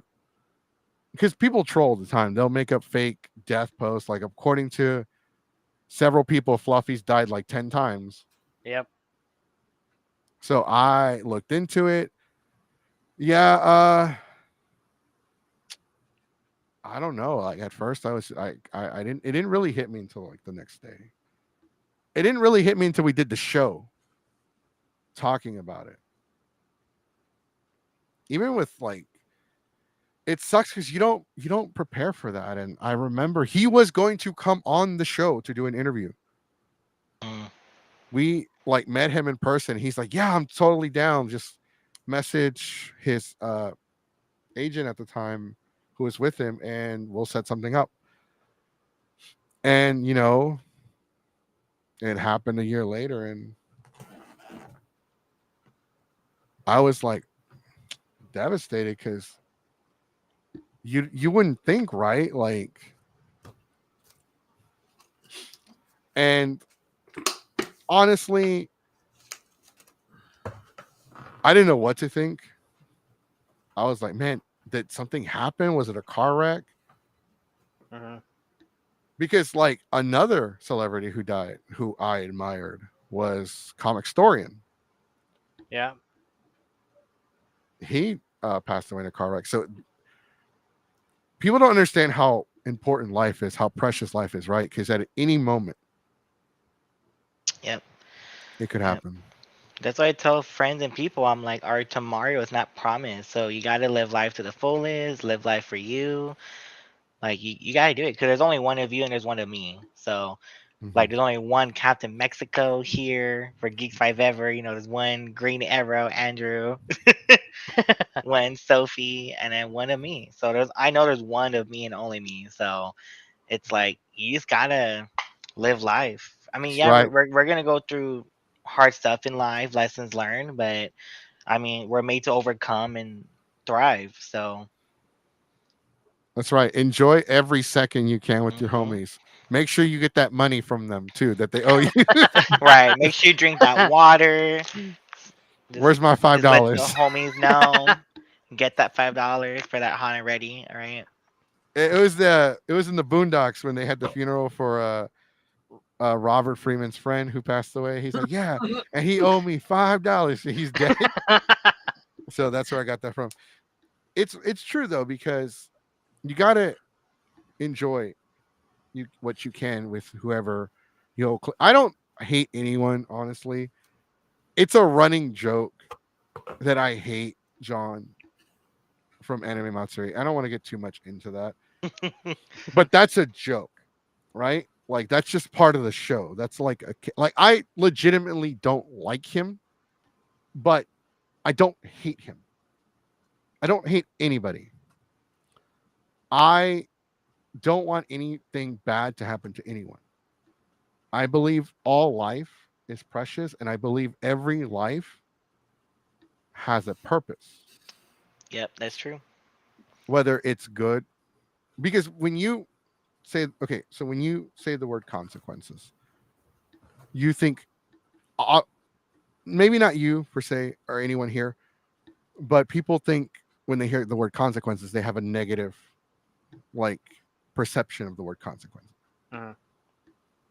When the word consequences itself is neither negative or positive, it's just a word. It's actually neutral because consequences could be good or bad.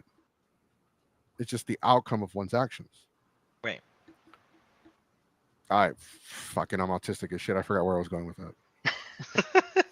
Well, I can jump on that right here. So like for me, I think like with most people, right? Like Hmm. you just could not believe it at that moment, right? I had people texting me left and right like, "Hey, are you okay? Like, are you okay?" Because like I didn't know at the time like what was going on, right? I think I was Did I finding out. let you know? I think you did. You're like one of the few people who did, right? At, at I felt like I was one of the few though. But yeah. Yeah, so you're one of the few, along with my friend Anthony Bats, as I call him, because he's Batman in San Antonio. He was also like one of the ones to text me like, "Hey, are you okay?" Like checking in on me. I'm like, Why is everyone checking in on me? Like, why y'all checking in with my mental health right now? And then and like basically like y'all told me were like, well, JDF just passed away, and I was like, you kind of had that moment of just like you just like sit there Yeah. Yeah, because you and don't know what to process of. Like, it was in the moment. Like, right, so like it's almost like time stood still. And I really was like, no, like no, like nah, like and like you hit those phases of like denial and all that stuff, and I was like, no, this is fake, nah, it didn't happen. And then I think what kind of like hit me was like who was I think TMZ and some other like news places were the few Hmm. to say like, no, he passed away. As of right now, we don't know exactly what happened, but basically like something happened, but this is the outcome of it, right? And at that point, I think with most people too, it was just like I, like I was in my room, I fell to my knees, and it's like, no, this can't be happening, and it's almost like losing like a loved one, right?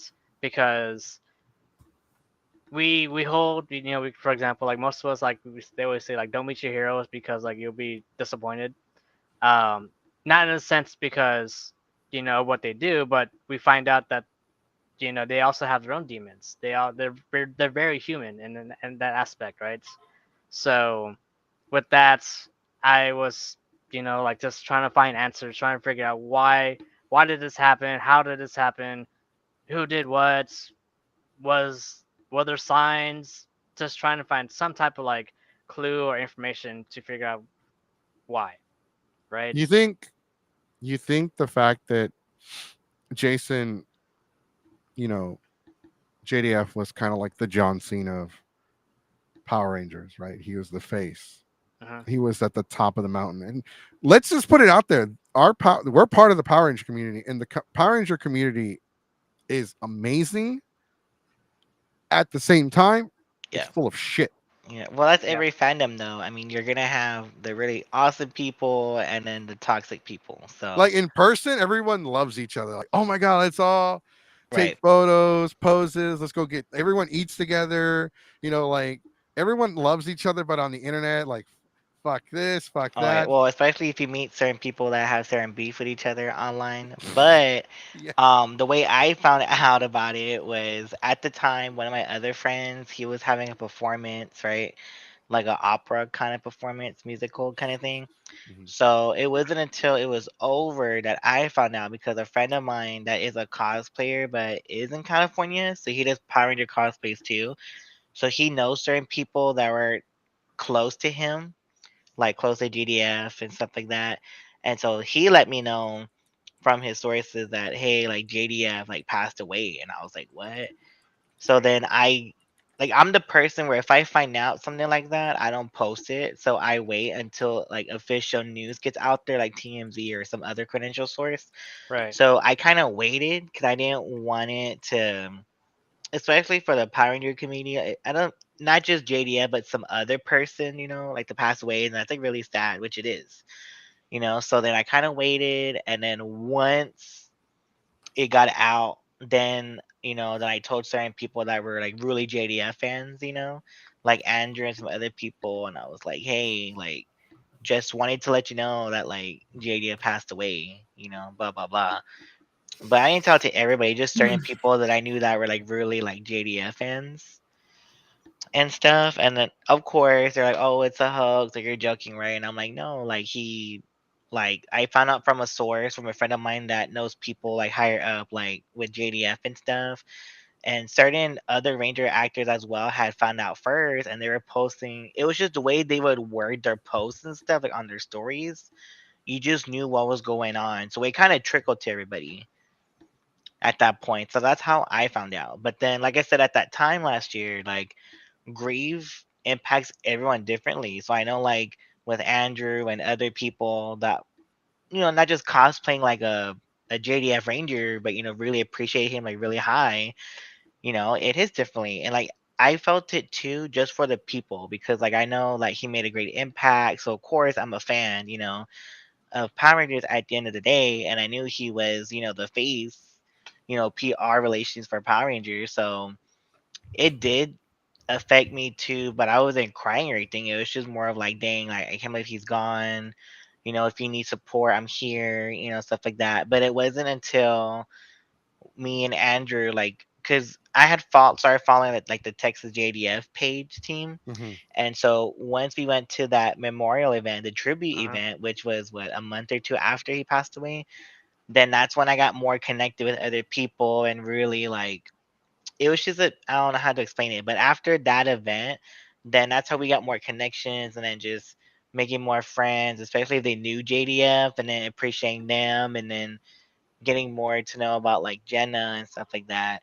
And so if it wasn't for that event for the JDF tribute, you know, when they were doing the tour like Texas and stuff, then the connections now and the friendships and the stories that I got to hear like from our friend Diana and the other leaders that worked alongside JDF, like I wouldn't have known about that if it wasn't for that. So it was just it's I would say like a healthy thing, I guess. Like yes, you know, it is sad for anybody, you know, to take their life, you know, but if it wasn't for that experience, like meeting other people, hearing other stories about JDF, seeing a different side of him, like outside of the screen, like going toward the community and who he was as a person, like that's what respected me more for him was like I said earlier, the way he was outside the role, doing things for the community, having a big heart, you know, stuff like that. Uh, I think so when not JDF, but like because when JDF passed, it did. I didn't cry as well. Like it hit me. It was devastating. Like it hurt. Like, but for me, I think my first real grasp of death kind of helped make me like realize that I wanted to kind of see how these individuals impacted. When Eddie, for me, it was when Eddie Guerrero passed away, and I saw the testimonials and how he impacted their lives and like all these terrible things that happened to him. And this is but so for those of you that don't know, Eddie Guerrero was a professional wrestler Hmm. who wrestled all over the world, and including WWE. Um, his dad was a very legendary wrestler in Mexico who Hmm. wrestled alongside El Santo, who was pretty much people compare him to Hulk Hogan. He's actually more comparable to Superman. Mm. He's our version of Superman. So when JDF passed and I found out I don't know the details as to what happened, but I know like the general idea, what everyone Right. else knows. So Hmm. I at that point, that's why we started doing like, we started talking about on the podcast. Like we didn't wait until like as soon as we found out what had happened, like we came on the show and we talked about it. Because people don't realize like mental health is like one of the biggest killers for men in this country. Oh Uh-huh. yeah. Yep. A lot of people don't open up because it makes them appear or feel weak. Uh-huh. And in a society where a lot of us have to maintain a strong demeanor, it's very like we feel like it's on us to kind of be that shoulder to lean on. Like some people, there are a lot of people who take charge, who become leaders, who different roles, right? You have one that's the person that comforts everyone, you have the one that's leading the pack, whatever. But it's very important that we try to help this community because it is one of the biggest issues in the world right now, especially if you grew up as a person of color, because a lot of cultures don't see mental health as an actual disease, rather as a cry for attention. Uh-huh. And as somebody that's experienced that firsthand with some of my relatives from Mexico, they really don't see, like, oh, you tried to take your own life. That's just you being like selfish or you being just wanting attention or whatever the case may be. And none of us knew what JDF was so driven to entertain everyone, to make everyone happy, to make them laugh, smile, to show that he loved the fans, that he put us. I feel like sometimes maybe this may or may not be the case, but I feel like he put us above his own health at times. And it kind of now that I kind of look back at it and look at some of if I really think about some of the times I met him and kind of look at all the events and charities he did, it does feel like that now. Like he cared more about us than he did about his own, Like health. himself, yeah. And I mean, it's not just JDF though. We also lost Robin Williams the same way. Chester from Lincoln Park. Lots and lots of people that and people say the same. Like, they don't say the same thing for everybody, but they say very similar things for a lot of people. Like, oh, like, we had no idea, we had no clue. Right, or they say they always seem happy, but yeah. It's also possible. I mean, I don't know about everybody else. I know I'll come out and say, even for me, sometimes maybe certain people don't know they have a problem until it's too late. I know I've said many times that this would never be me, and it's been me. It's almost been me a couple of times. I do. I mean, I do want to share it. I don't know if I don't know if I can. It's gonna be. It's a long story, so I think it's more. I could save it for the mental health episode, which I really do want to share. Like, not necessarily like a lot of the dark, but how it got there and how to overcome it. But at least in my theory, it's like and I'm not saying this happened to everybody else, but with me, it was the absence of hope that really screwed me up. And I think it's when I realized that I have to put it in words how I was able to get out of it. But I will say that when I was aware what was happening to me, I fought enough to get myself into therapy, just to talk to anybody, really. I know sometimes it's a luxury for some people, but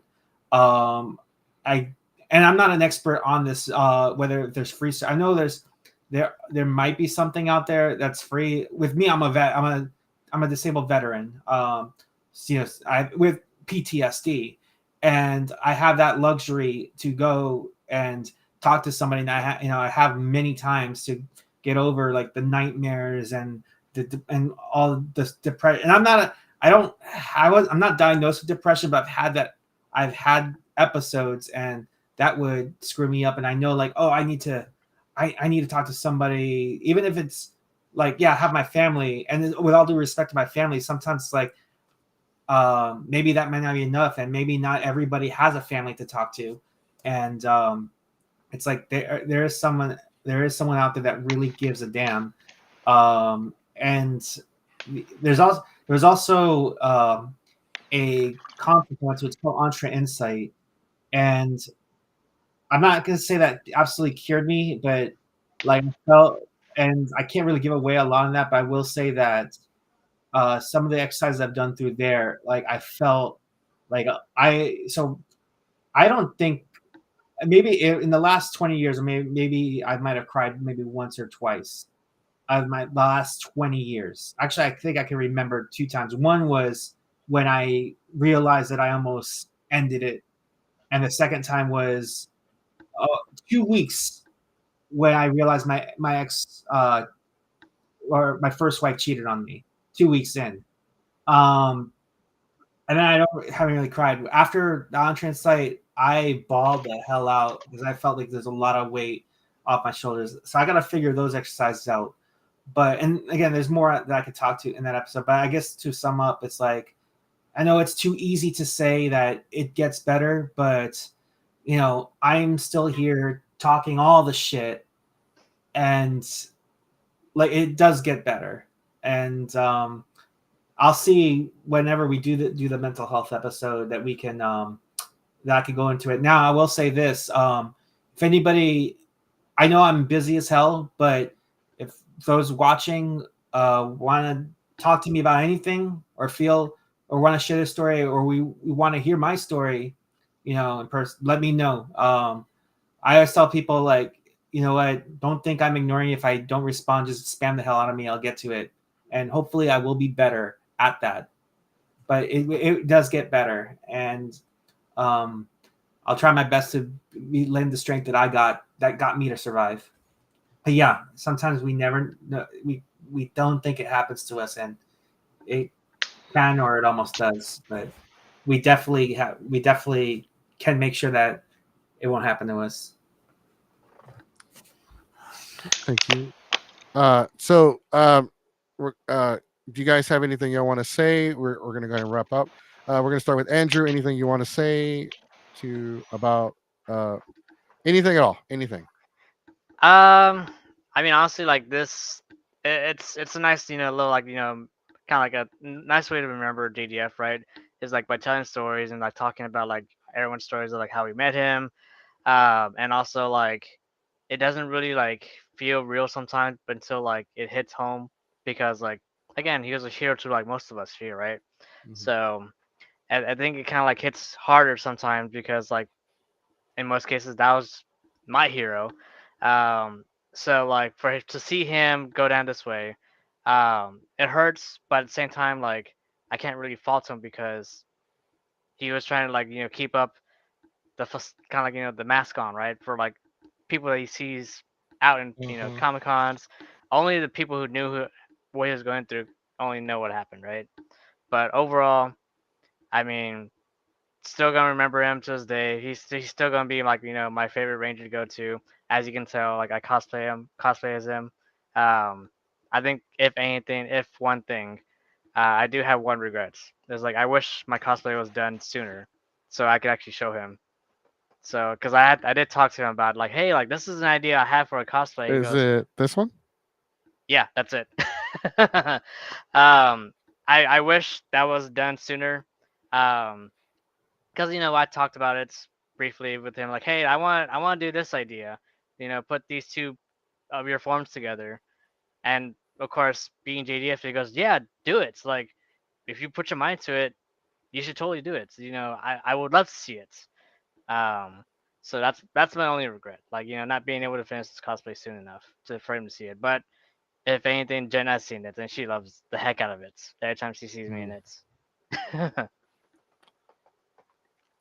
Yeah, no, I like it. It's definitely the cosplay that you wear. That's the like that is definitely it. I really like how it's just well put together. It's actually one of my favorite Power Ranger like original cosplay makes. OCs, yep. Yeah, Same. because it's crazy how like how good it is and how well it just kind of fits together. Like, because I plan Mhm. on cosplaying a Power Ranger, but I'm gonna do like one of the Ninja Turtle Power Rangers. Yeah, do it, bro. Let's do it. We'll see. 2025 is gonna be an interesting year. Bet. Uh, so John, anything you would like to say? I guess just to wrap it up or to close out, I mean, there are different resources out there. So if you are going through something and you don't want to talk about it, that's okay. I mean, there are resources where you can talk to someone anonymously, where they're just there just to listen to you, just to kind of let you like be calm and collected, relax a little bit, stuff like that. I think like 988, I think, is like the hotline, the suicide hotline number. Talk to a friend or a family member. If not, then like go to a therapist. I mean, that's what they're there for too. So that's a great resource. If you need to talk to somebody and stuff like that. And yeah, that's how I'm gonna end it for me. So just know like there are stuff out there. Phone a friend, call a friend. Don't just text them, but call a friend. Leave a voice message for them. Yes, it's 988 Suicide and Crisis Lifeline. So make sure you get in a habit of calling friends. It's okay to send text messages, but a call doesn't hurt. Leave a voicemail. I still do that. Okay, but yeah. So just make sure your mental health is in check, because your mental health is just as important as your physical well-being, your emotional well-being. Yeah.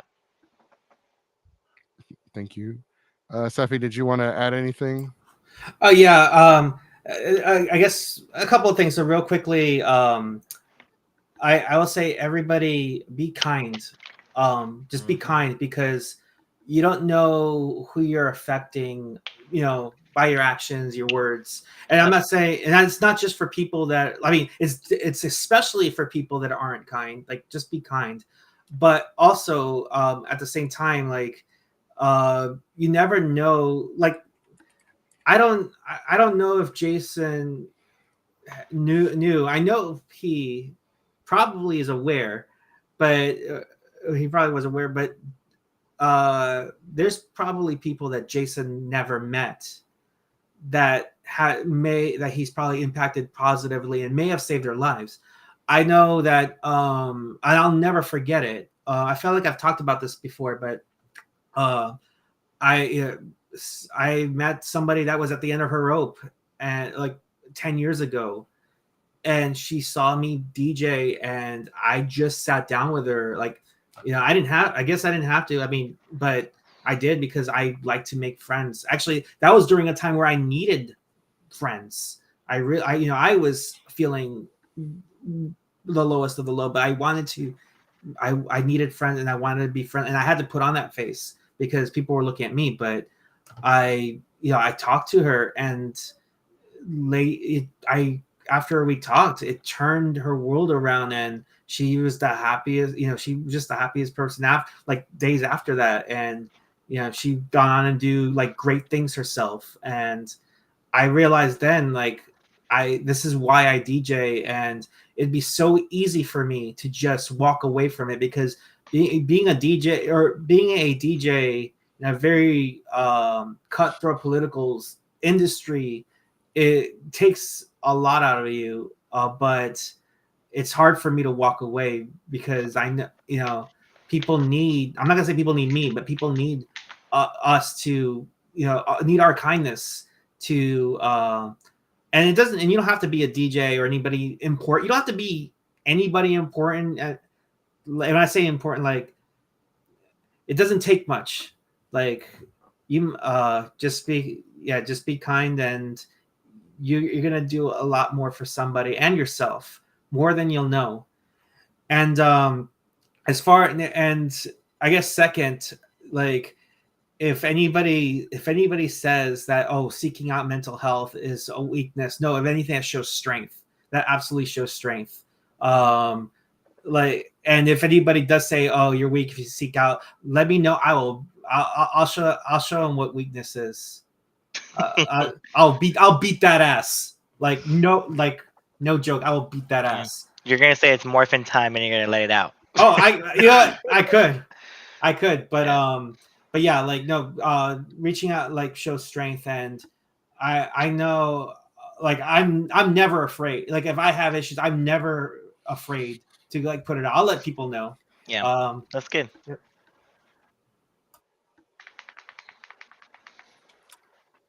Wait, is that? I'm sorry. It? Yeah, that's it. I'm good. I mean, unless you want to share socials too, but not. Yeah, that's yeah. So yeah, we'll do the social media real quick. So, like, it's like everyone said, right? If you need somebody to talk to, we here at Geeks Forever are here to assist. I'm on Discord, Instagram. If you need to contact me, I usually don't give out my private number. For one, that's mostly bill collectors anyway. But if you need to call me, you can call me through the Messenger app.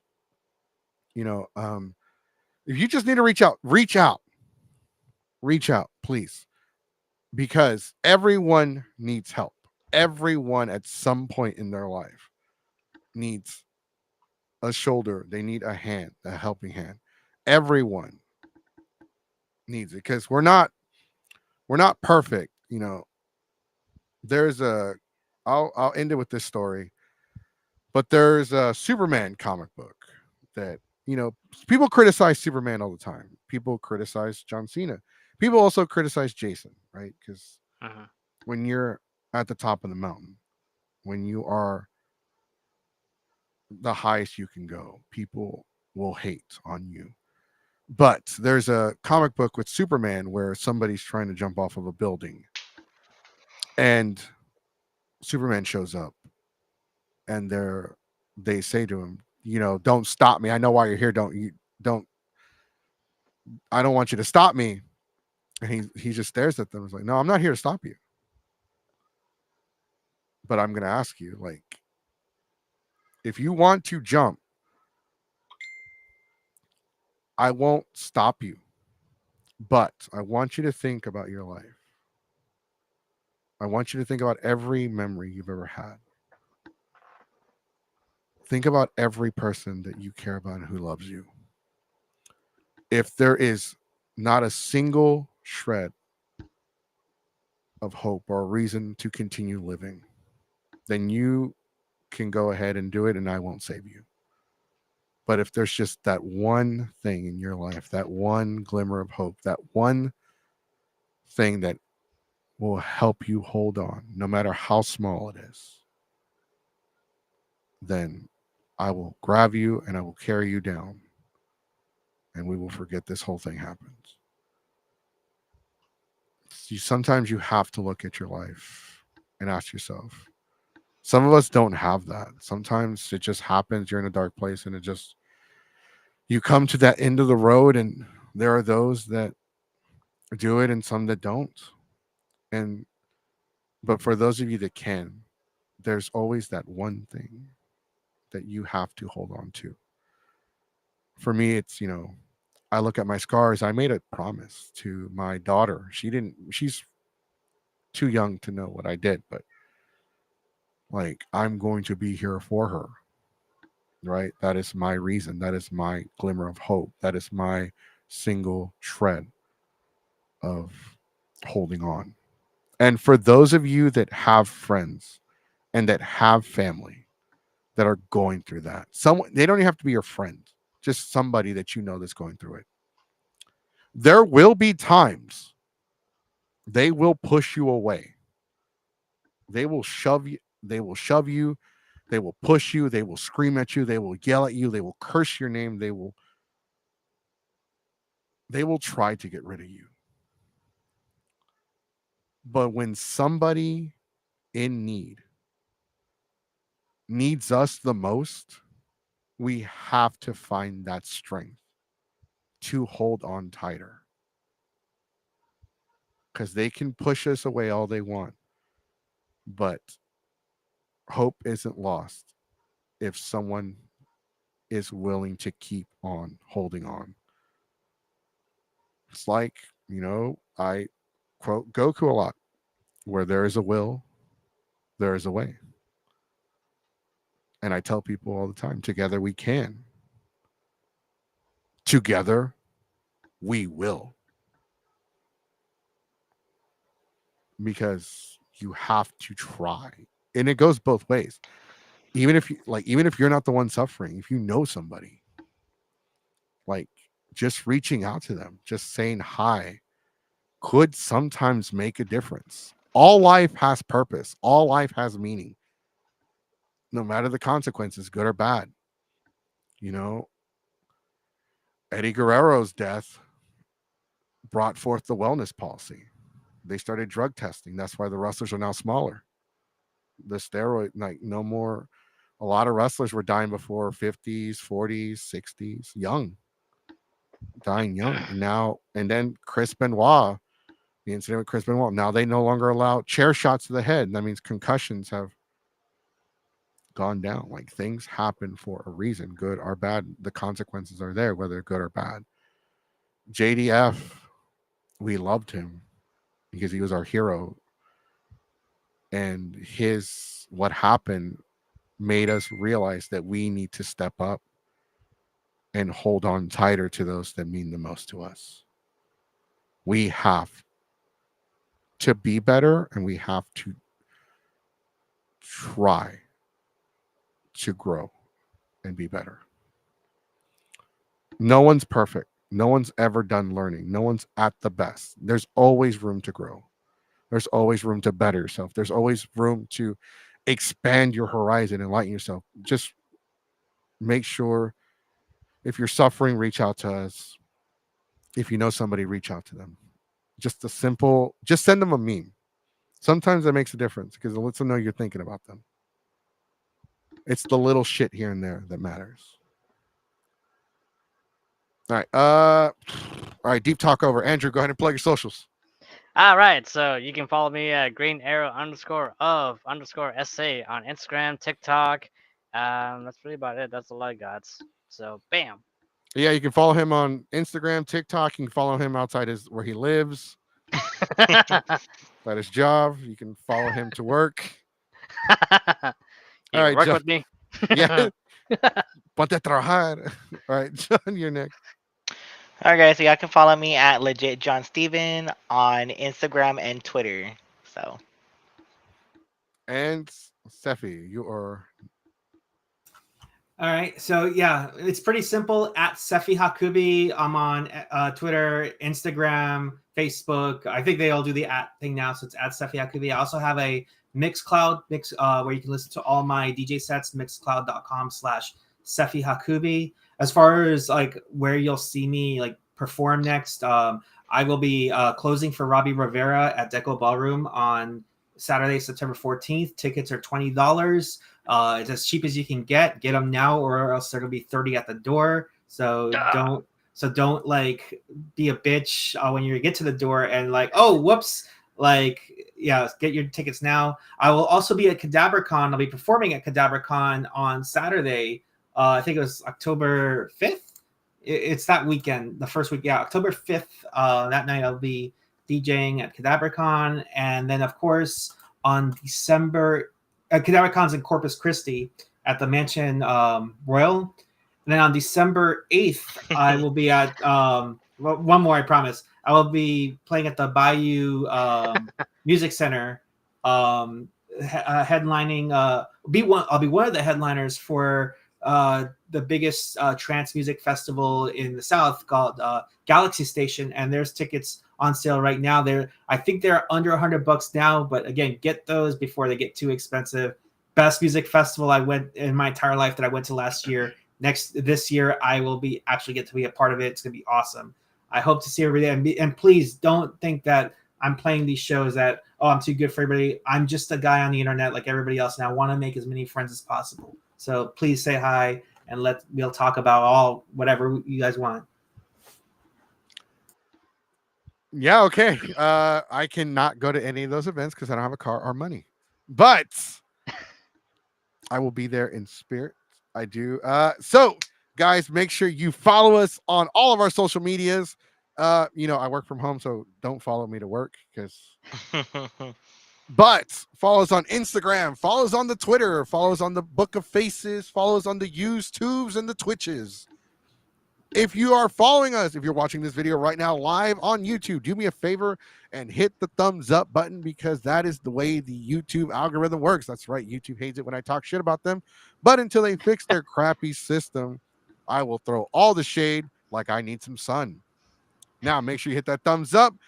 And make sure you're following the channel, subscribe to it, and make sure you ring-a-ling the ding-a-ling button so you can be notified every time we go live. We'll be back next week with we have a special 3-hour episode next week on Monday. We will be interviewing, and let me get the information for that convention. We just agreed to do an interview today, and they can only do Monday because their convention is next week. Ah! I know, it's like, no, now I gotta do the podcast for 3 hours. I'm gonna hate Monday. So they are called Louisiana RetroCon. They are next week. Then they'll be coming on the show on the second half of the show. The first half will be a review for Anime Texas, and then hopefully Wednesday we can do our Queens of Cosplay Part 3.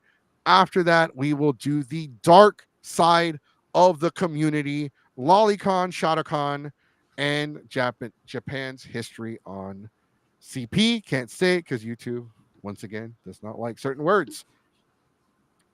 Also, join the Discord for all the cheeseman, all the tea, all the chomo roasting. If you don't know what that is, ask your friends that've been to prison. And starting next year, we will actually be giving away free badges to conventions.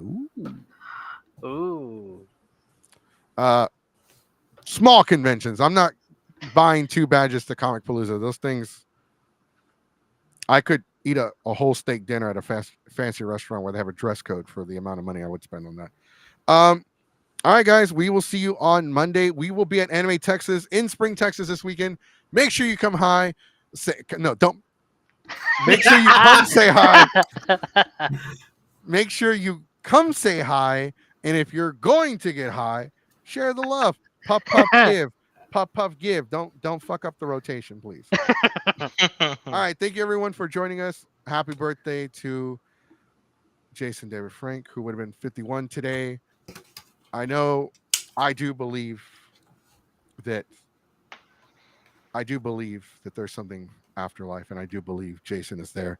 Thank you for all the memories, Jason. It means a lot to everyone. You were more than just without Power Ranger. You were an inspiration to a lot of people, good or bad, But thank you so much, everyone. That's it. That's all I got. Bon anima. I got to go hit the gym. Got to get them gains because I got to cosplay next year. The Great Sandman. So Morphin time. it's morphin time. All right. Good night, everyone.